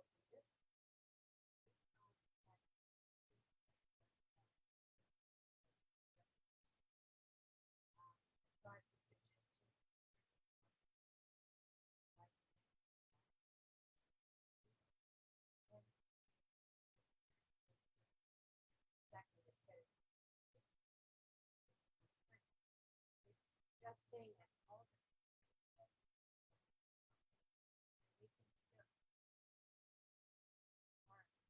all right, well, you said you want to rescind.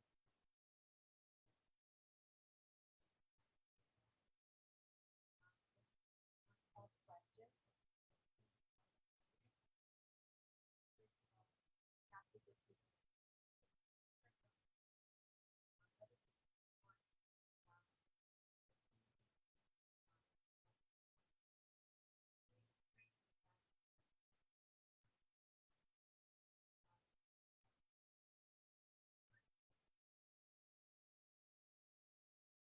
Did you have your hand up? Mayor Cameron?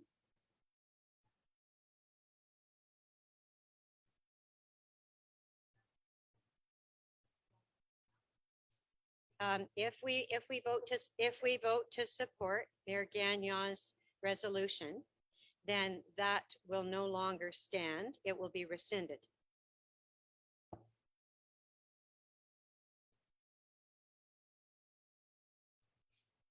Yes, exactly. The repayment of the 30,000 would be rescinded. Cindy Phillips. I definitely do not want to interfere in the political process, but I just want to make sure that one thing is clear. The resolutions on the books total 150,000 and not 180,000. So if you pass the resolution as it's written, it's stating that there was 180,000, which isn't on the books. So there will still be the matter of finding that 30,000. I just want to make sure that that's clear.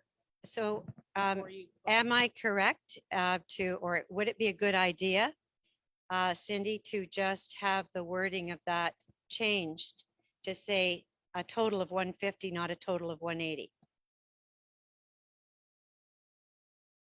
Terry? Yeah.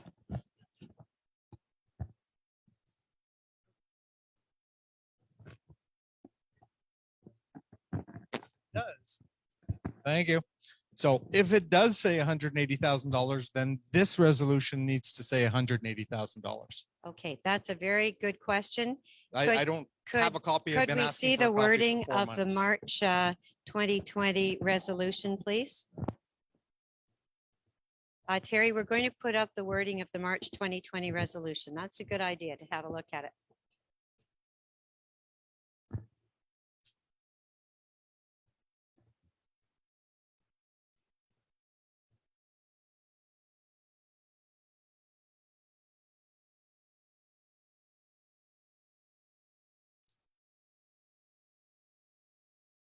So all it says is, whereas the Ministry of Municipal Affairs and Housing has concluded a financial agreement with the MRC Pontiac signed on July 23rd, 2015, and an addendum signed on November 11th, 2016.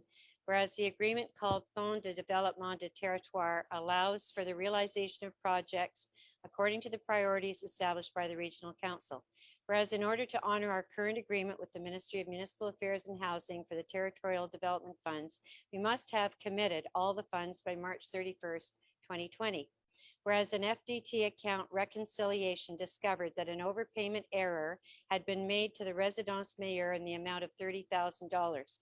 In order to balance our FDT accounts, it was moved by Regional Councillor Mr. Maurice Beauregard and resolved that the $30,000 be returned to the FDT funds and that the amount be converted into an interest-free long-term loan under the FLEE program.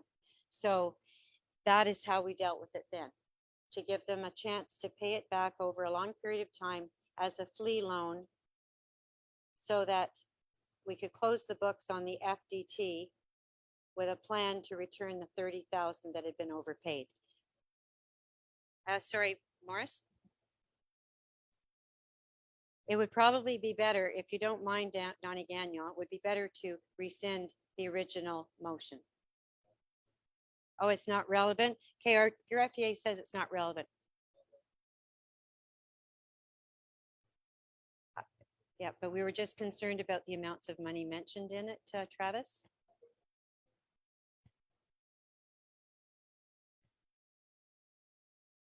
Total grants.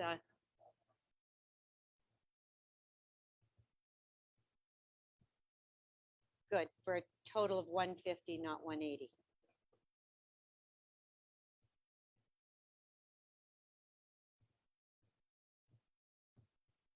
Yes, so we've got an amendment. We're going to vote on the amendment by Mayor Corey Spence to show instead that it would be 30,000 followed by 120,000, a total of 150.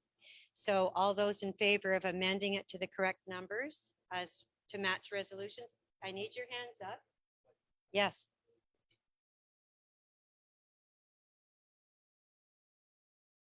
Oh, yes, yes. Oh, okay. Here, that this number would not be 150, it would be 120. There was a 30, a 60, and a 60, so this part should be 120. The second sentence, yes. So the amendment moved by Mayor Corey Spence. All those in favor?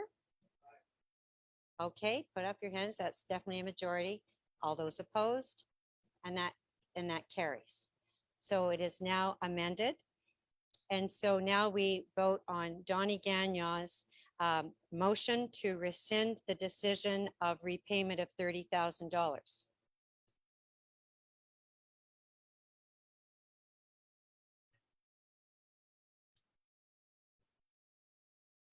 Okay, is that another resolution?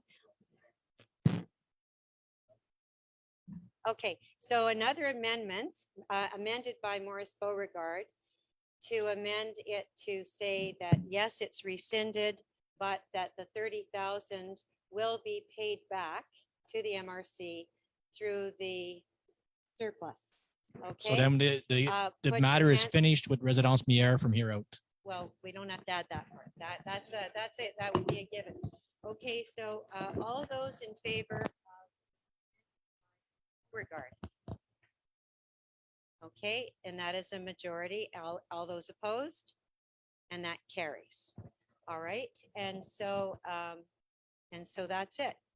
So the matter is dealt with. Good, congratulations, everybody. And, oh yeah, yes. Pardon me. I knew that, but for some reason I thought we were finished. Okay, so we just approved 2 amendments in a row, and now we are voting on the resolution as it stands amended. All those in favor? Majority. Okay, opposed? Okay, and that carries. Okay. Oh, yes, that's a good idea. Whoever did not agree with this, please say, we have Sandra Armstrong, Lynn Cameron, and Karen, did you, who are you pointing to? Oh, Christine Francoeur. Okay. Sandra Armstrong, Christine Francoeur. Anyone else want to be recorded as opposed? No? Okay, fine. Thank you very much. And you know all the other people in the room, or do you need to list all of the names now? I didn't call for a recorded vote, but you do just want to make a note of who was in opposition. Okay, very good. Okay, thank you very much. So now we go on to another item involving Residence Mayor. Yes, Sandra. Pardon me? Yes. Yes. No, it's okay. I can talk. Yes. Yes, because this has come up in the previous council when people haven't agreed. And there is an agreement in the MRC between the 18 municipalities. And there's no option to opt out. I'll talk to my Everybody lawyer is, we're tomorrow, all in Jane. this together. It's I'll one talk to for my all and all lawyer for one. tomorrow. Yeah, thank Okay, you. thank you. All right, so we'll go on to the next item, which is 15.2 Residence Mayor. And this is the grant tax issue, and Donnie Gagnon has a resolution. It's a long one, so why don't you, okay.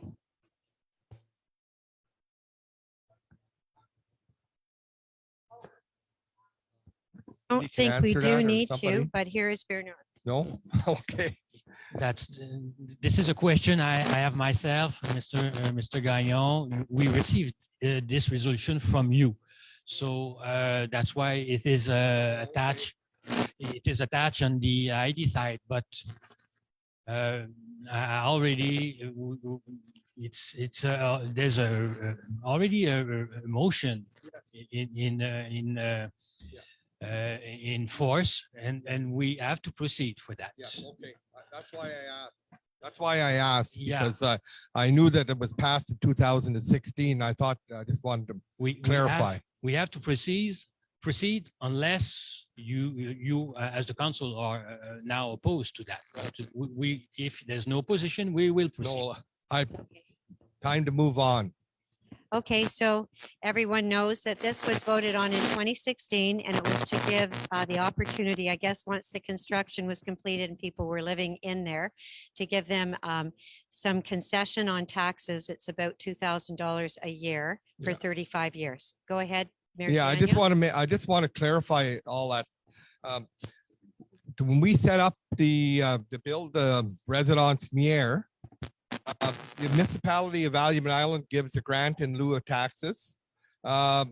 We have 5 municipalities that I know Waltham gives contributes, Sheenborough, Chichester, Rapid de Swisha, and Albion Island. And the grant in lieu of taxes, I think it's excellent.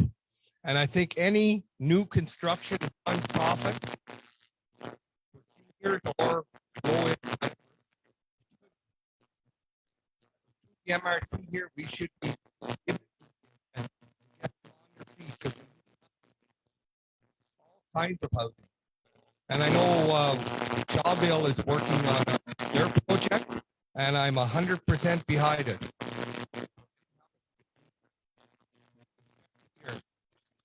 Okay. Could you just take the microphone, please, Doris? One little point that he missed.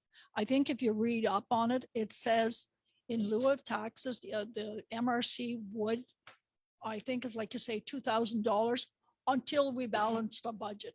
Right now, we're not balancing the budget. So it's probably not going to be 35 years, but that's what we asked for. Residence Mayor, it was approved, or if you look in the fine print, it says until we balance the budget. Oh, okay. That's good to know. So the decision right now is whether to start and to give the first payment this year or to. Any discussions, any questions? Everybody understands what's on the table? And Bernard had also pointed out to me that, 35 years is a long period of time. A future council could revisit this. We're kind of going 1 year at a time. Okay, just to make that understood. Okay, so a resolution, we don't need to move a resolution. We're just going to agree to start the payment. Okay, thank you. Let's go on now to finances. Annie Vinecore, resolution.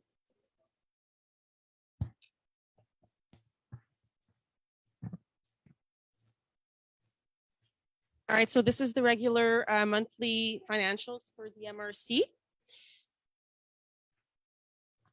We currently have accounts receivables that are a total of $2,007.07.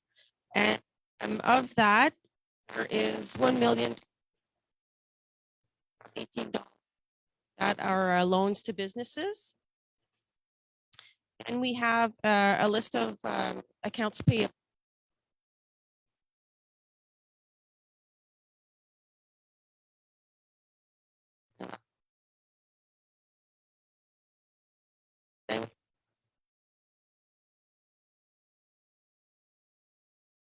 For a total of $517,576.36.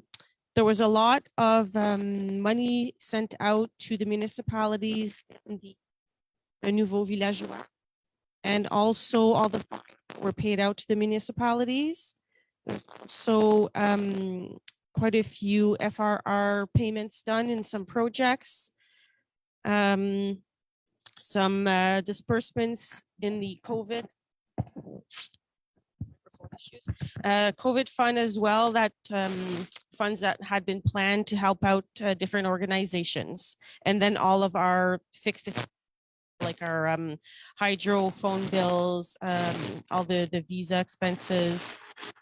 So that's your total of 517,000 there.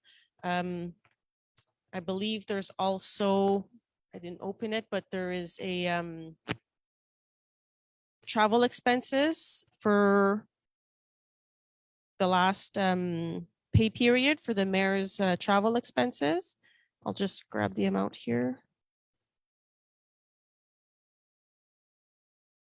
And that is $520.60. Any questions of Annie's report? Okay, thanks everybody for hanging in. Gosh, how many people do I need? Did you say move to accept it? Moved by Mayor Bill McCleary. All those in favor? Opposed, and that's carried. You know something? I just want to say, as you know, we're being asked to consider opening up all of our meetings.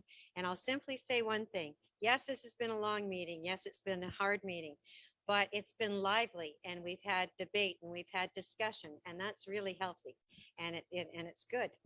And yeah, that's right. Everybody, energy level. Okay, so moved by Mayor Bill McCleary. All those in favor? Opposed, and that carries. Thank you. We go on to 18, economic development. Cindy Phillips, FRR Strand 2, support for local and regional development competencies of MRC. Yes, so we have several items to treat tonight concerning the Regions of Morality Fund. Nous avons plusieurs points dans le cadre du volet 2 du Fonds Région et Ruralité. Donc, Le premier point, the first point, c'est concernant la priorité d'intervention FRR pour 2022-2023. It's our intervention priorities for the year 2022-2023. You have a resolution before you tonight to adopt our intervention priorities for the year. I will just touch on those quickly. They include tourism with development axes in agritourism, outdoor activities, cross-border tourism and infrastructure.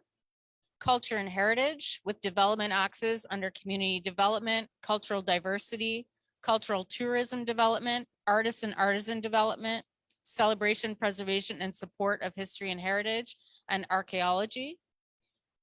Economic growth with development axes in general growth by investor attraction, diversity, support for municipalities. Under agriculture, we have development axes for general economic development, agritourism development, and environmental development.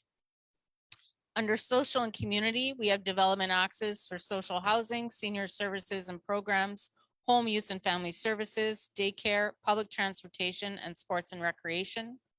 Under environment, we have development axes for public transit and active mobility, residual materials management, adaptation to climate change, biodiversity, and agricultural practices. And finally, under forestry, we have development axes under TPI management, community forests, private forests, and general economic growth. So those are the highlights of the intervention priorities for the year 2022-2023. You have a resolution before you to adopt those. Report, very exciting, and especially the people that are on the Vitalization Committee, really good work. So who would like to move this resolution? Moved by Mayor Ed Walsh. All those in favor? Opposed? And that carries unanimously. Okay, go on then, Cindy, please, to 18.1.2, the adoption of development project support policy. Oui, c'est l'adoption de la politique de soutien aux projets structurants, so the adoption of our development project support policy for the year 2022-2023. We have included several revisions to the support policy for development projects.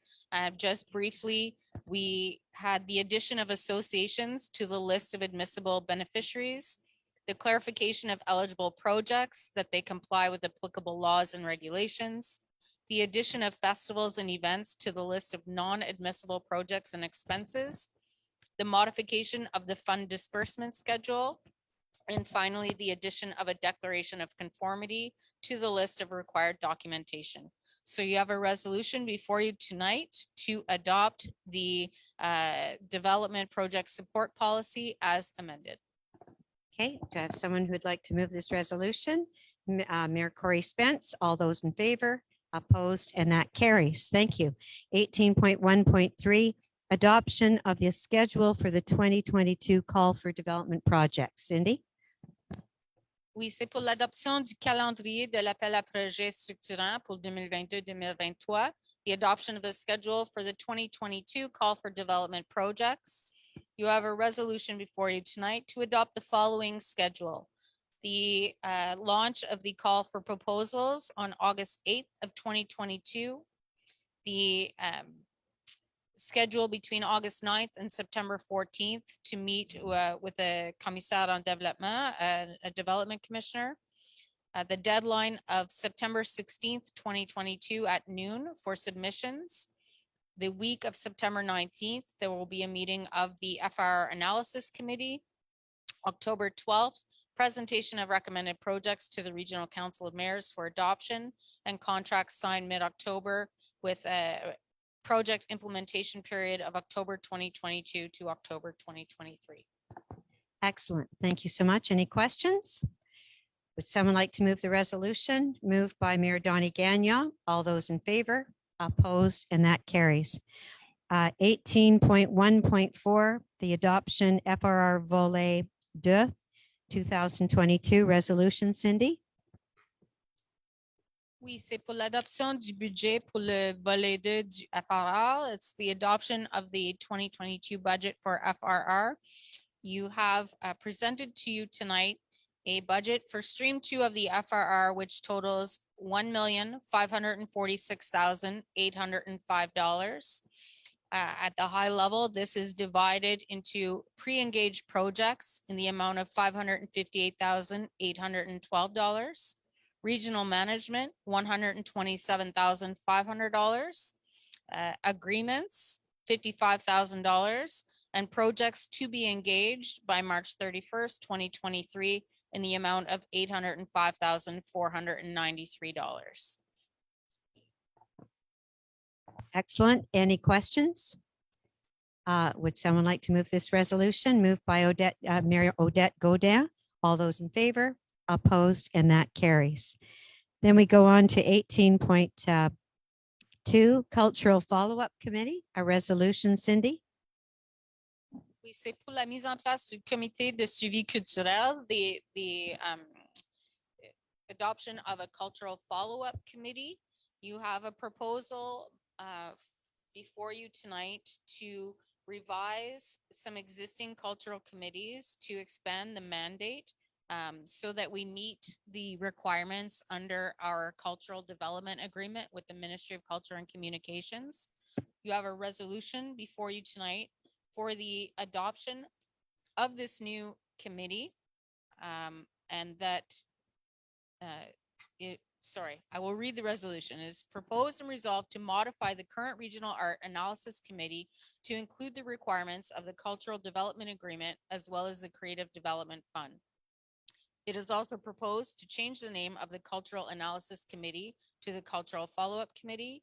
And finally, it is also proposed that the committee be composed of the following members: Mayor Lynn Cameron, Mayor Alain Gagnon, the consultant responsible for the Cultural Development Agreement at the regional Outaouais level, one representative from the MRC Pontiac, a representative member of the Pontiac Historical Society, a representative member of the Pontiac Artists Association, a representative member of the Pontiac Community Players, representative member for Les Maisons des Jeunes, representative member for the Pontiac Artists Association, representative member for Far West, and a representative member for the George Bryson Heritage House, and a resource person on an ad hoc basis. You have the resolution before you. Okay, any questions? Have someone move the resolution? Moved by Mayor Corey Spence. All those in favor?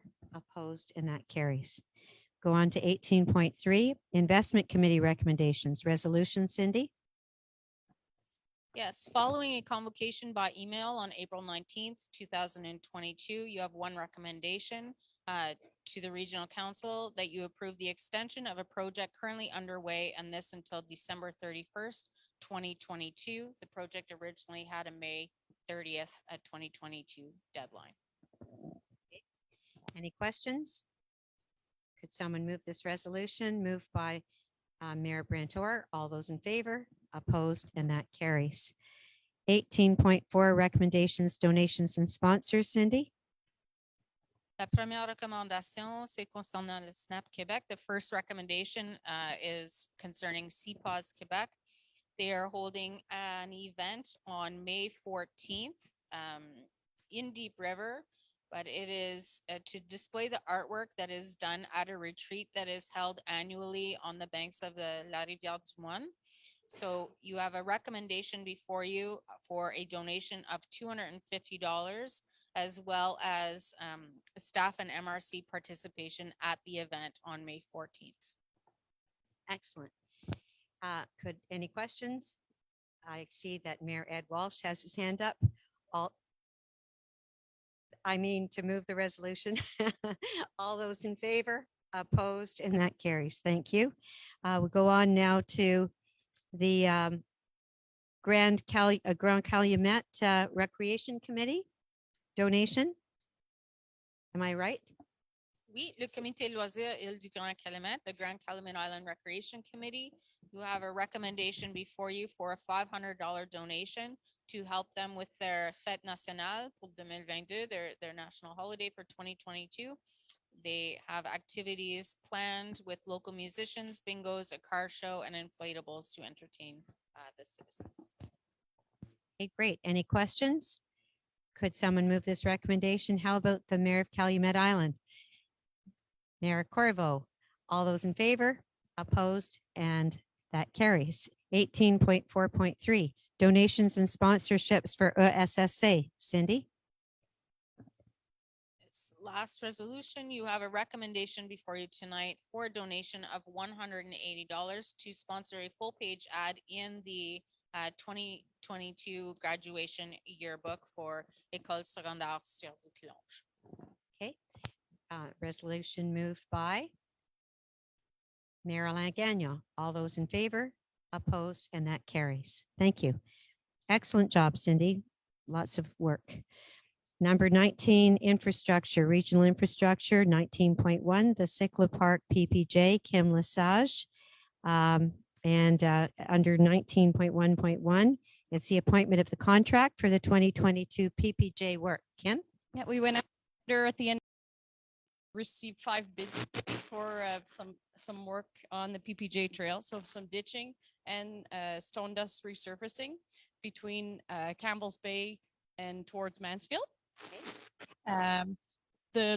We received 5 bids and we would propose to give the contract to the lowest and compliant bidder, which was Excavatech JL out of Maniwaki. Okay, excellent. Thank you very much. Any questions? So we need a resolution moved by Mayor Karen Kelly. All those in favor, opposed, and that carries. 19.1.2. This is a notice of motion for a bylaw relating to the PPJ Cyclo Park and amending and repealing bylaw 001-98. Kim? This is a notice of motion to adopt a revised bylaw for the PPJ bike path that was dated 1998. Okay, thank you. Any questions? Have someone move this? Oh, it's a notice of motion, so we don't need to vote. We need someone. All right, I need someone. Mayor Christine Francoeur, all those in favor? Opposed? 19.2, 20. Yes, but it needs to be introduced by Kim. So 2022 waterway agreement, Kim Lesage. I think there should be a 19.3. Oh, yes, we skipped to it. Right-of-way intent, Mr. Von Witzelben Waltham, a resolution. Kim? We received similar requests in the past. It's for access to cross or to construct things along the PPJ within the right of way, something that does not conform to our current bylaw. So this motion would be to, I'll just read it quickly. So there's a subdivision plan in Waltham. The lots are all divided in 2 parts by the bike path. They're looking for is to build some accesses so that future owners of each lot can cross the PPJ. So by creating 1.5 meter accesses to cross by uses that are allowed in our bylaw. So in the summertime, it's by foot or bicycle, and in the wintertime, that is strictly used for the snowmobile clubs. Motoneige. Okay, any questions? So moved by Mayor Corey Spence. All those in favor? Opposed, and that carries. Now we go to the 2022 waterway agreement, 19.2. Kim? For many years now, we've had our agreement with Jerry Cameron to offer boat lift services over our different dams in the Pontiac. So this is a recommendation to go ahead with the same contract agreement that we had last year with Mr. Jerry Cameron. Okay, any questions? Would someone like to move this resolution? Moved by Mayor Karen Kelly. All those in favor, opposed, and that carries. 19.3, a resolution for our grass maintenance contract. We received a quote from Le Jardin Éducatif du Pontiac for grass maintenance at the MRC for the 2022 season. They estimate about 3 hours per week at $55 an hour for 26 weeks. It'll only be charged the amount of times that they come to the MRC. So the total is $4,290 for this season. Okay, any questions?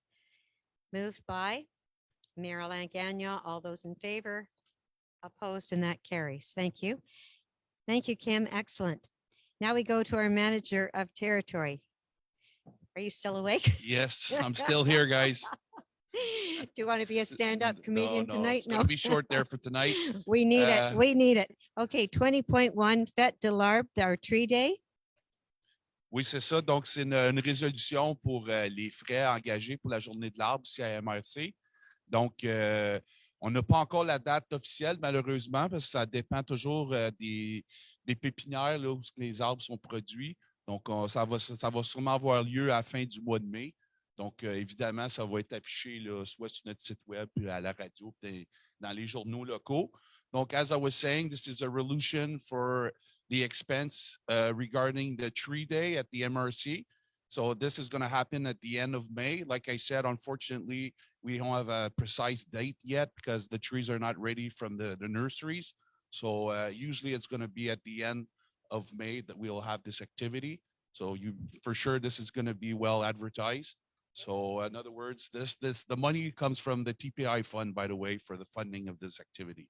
Donc, les fonds viennent du fonds TPI pour financer cette activité. Excellent. Any questions?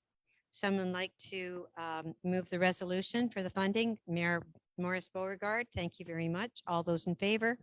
Opposed? And that carries. And this Friday, I think, is Earth Day, come to think of it. I don't know if any of you have plans. So now we go. Thank you so much, Jason. Excellent. Merci. Thank you. We go to 21. My name is beside this. As you know, there is a hearing coming up in May by the Canadian Nuclear Safety Commission for about Chalk River, the radioactive waste mound. And we decided on the part of the MRC to have our own evening forum. And it will be held at the Knights of Columbus Hall next Tuesday, October 8th, April 26th. I would encourage all the mayors to come if you would like to. We're going to record just whatever you have to say and present that to the commission. I know there are a lot of community people who are planning to come, and that's a great thing. We also decided at the plenary meeting to give you each a chance. You don't have to make long speeches, but say yes or no, whether you are in favor. So I think what we would, the media asked to know, it's not a resolution, we're not voting on it. They would simply like to know, are you in favor of the storage of the current plan of storing the nuclear waste 1 kilometer from the Ottawa River, or do you prefer it to be further back? This is something we've already moved as a resolution. So I think you can say whatever you like. I'll just let each of you say something, whether you're not in favor of it entirely, or whether you you do not support the current location. Odette Godin, Mayor of Waltham. Further back. Okay, you do not, so best thing, good. Good. I'm done. Oh, no, you have a chance to speak into the mic, and then the Facebook Live people can hear you. So just, I do not support it. It has to be further back. We depend on our water for everything around here. Excellent. Okay, pass it on to Bill McCleary. Not in favor. I don't think we should be a dumping ground for nuclear waste at all. If it's going to be here, make sure it's far enough from the river that I'm never going to call it safe, but much safer. Than what's presently proposed. Yes, thank you. Marilyn Cameron from Portage. I'm against it. We did take a tour up there one time where they showed us the proposed site. When you can see the river, it's too close. Excellent. Mayor Karen Kelly. Definitely much too close as far as I'm concerned. They shouldn't even have it. They should put it somewhere totally innocuous, away from people and away from especially groundwater and the flowing water. Excellent. Thank you. Jean-Louis Corriveau. Not in favor at all. Very clear. Thank you. Mayor Not in Alain. favor. It's too Carl close Mayer. to the water. Thank you very much. Colleen LaRiviere. No, I'm not in favor of it either. I think it's too close, way too close. And there's a lot of you know, there's a lot of questions. Is the mount going to disintegrate over years? It's not going to affect us. It's going to affect our children, our grandchildren, and the generations to come. So we are the ones that need to try and put a halt to it. Exactly. We're the closest MRC in Quebec to this site. Terry Lafleur, Mayor of Otter Lake. Thank you. No, definitely opposed to it. We have at least 13 of our 18 municipalities that border the river. Yes. It's our lifeline. It's your lifeline. It's our identity as an MRC. So we have to at least implore the feds, the CNL, the province to try to get some kind of agreement together so that we can move this, because it's not just a question of if, it's a question of when it leaches into our river. Exactly. Thank you so much. Mayor Alain Gagnon. Yes, thank you. I was at the presentation when we toured the place over there, and as nice as their plan seems, there's nothing foolproof. Exactly. So it will happen. So push it back to as far as possible. Thank you. Maurice Beauregard. Nope, being born and raised in a riverfront town and being mayor of it. Thank you, Maurice. And we're all with you and hope you're going I to be do better not soon. support that at all, so I'm against it. Thank you, Sandra. Mayor Ed Walsh. I also do not support it. I'm a great outdoors person, enjoy being on the river, and I don't picture the day where you're catching a fish with two heads on it and stuff like that, like the Homer Simpson episode off of there or whatever. So the farther away from our waterways you can go, the better. Thank you. Mayor Brantor. Yeah, I'm definitely against it. We got 16 plus kilometers of waterfront that could be in danger down the road. So definitely against it. Thank you very much. Mayor Doris Ranger.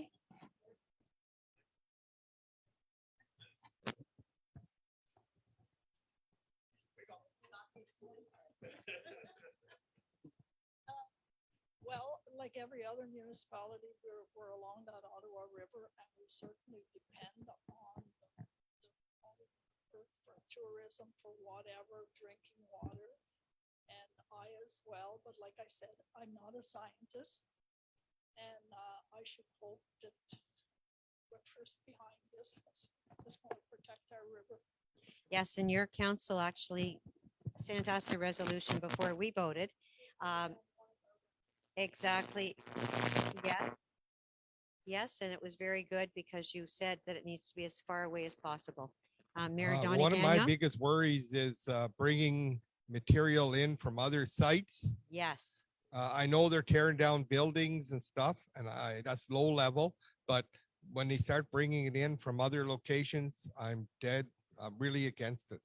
Exactly, from across Canada. Mayor Corey Spence?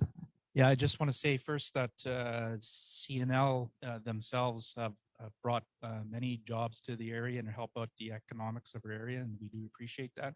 However, when it comes to the storage of this type of stuff so close, we need to make sure that every option has been exhausted before it gets there.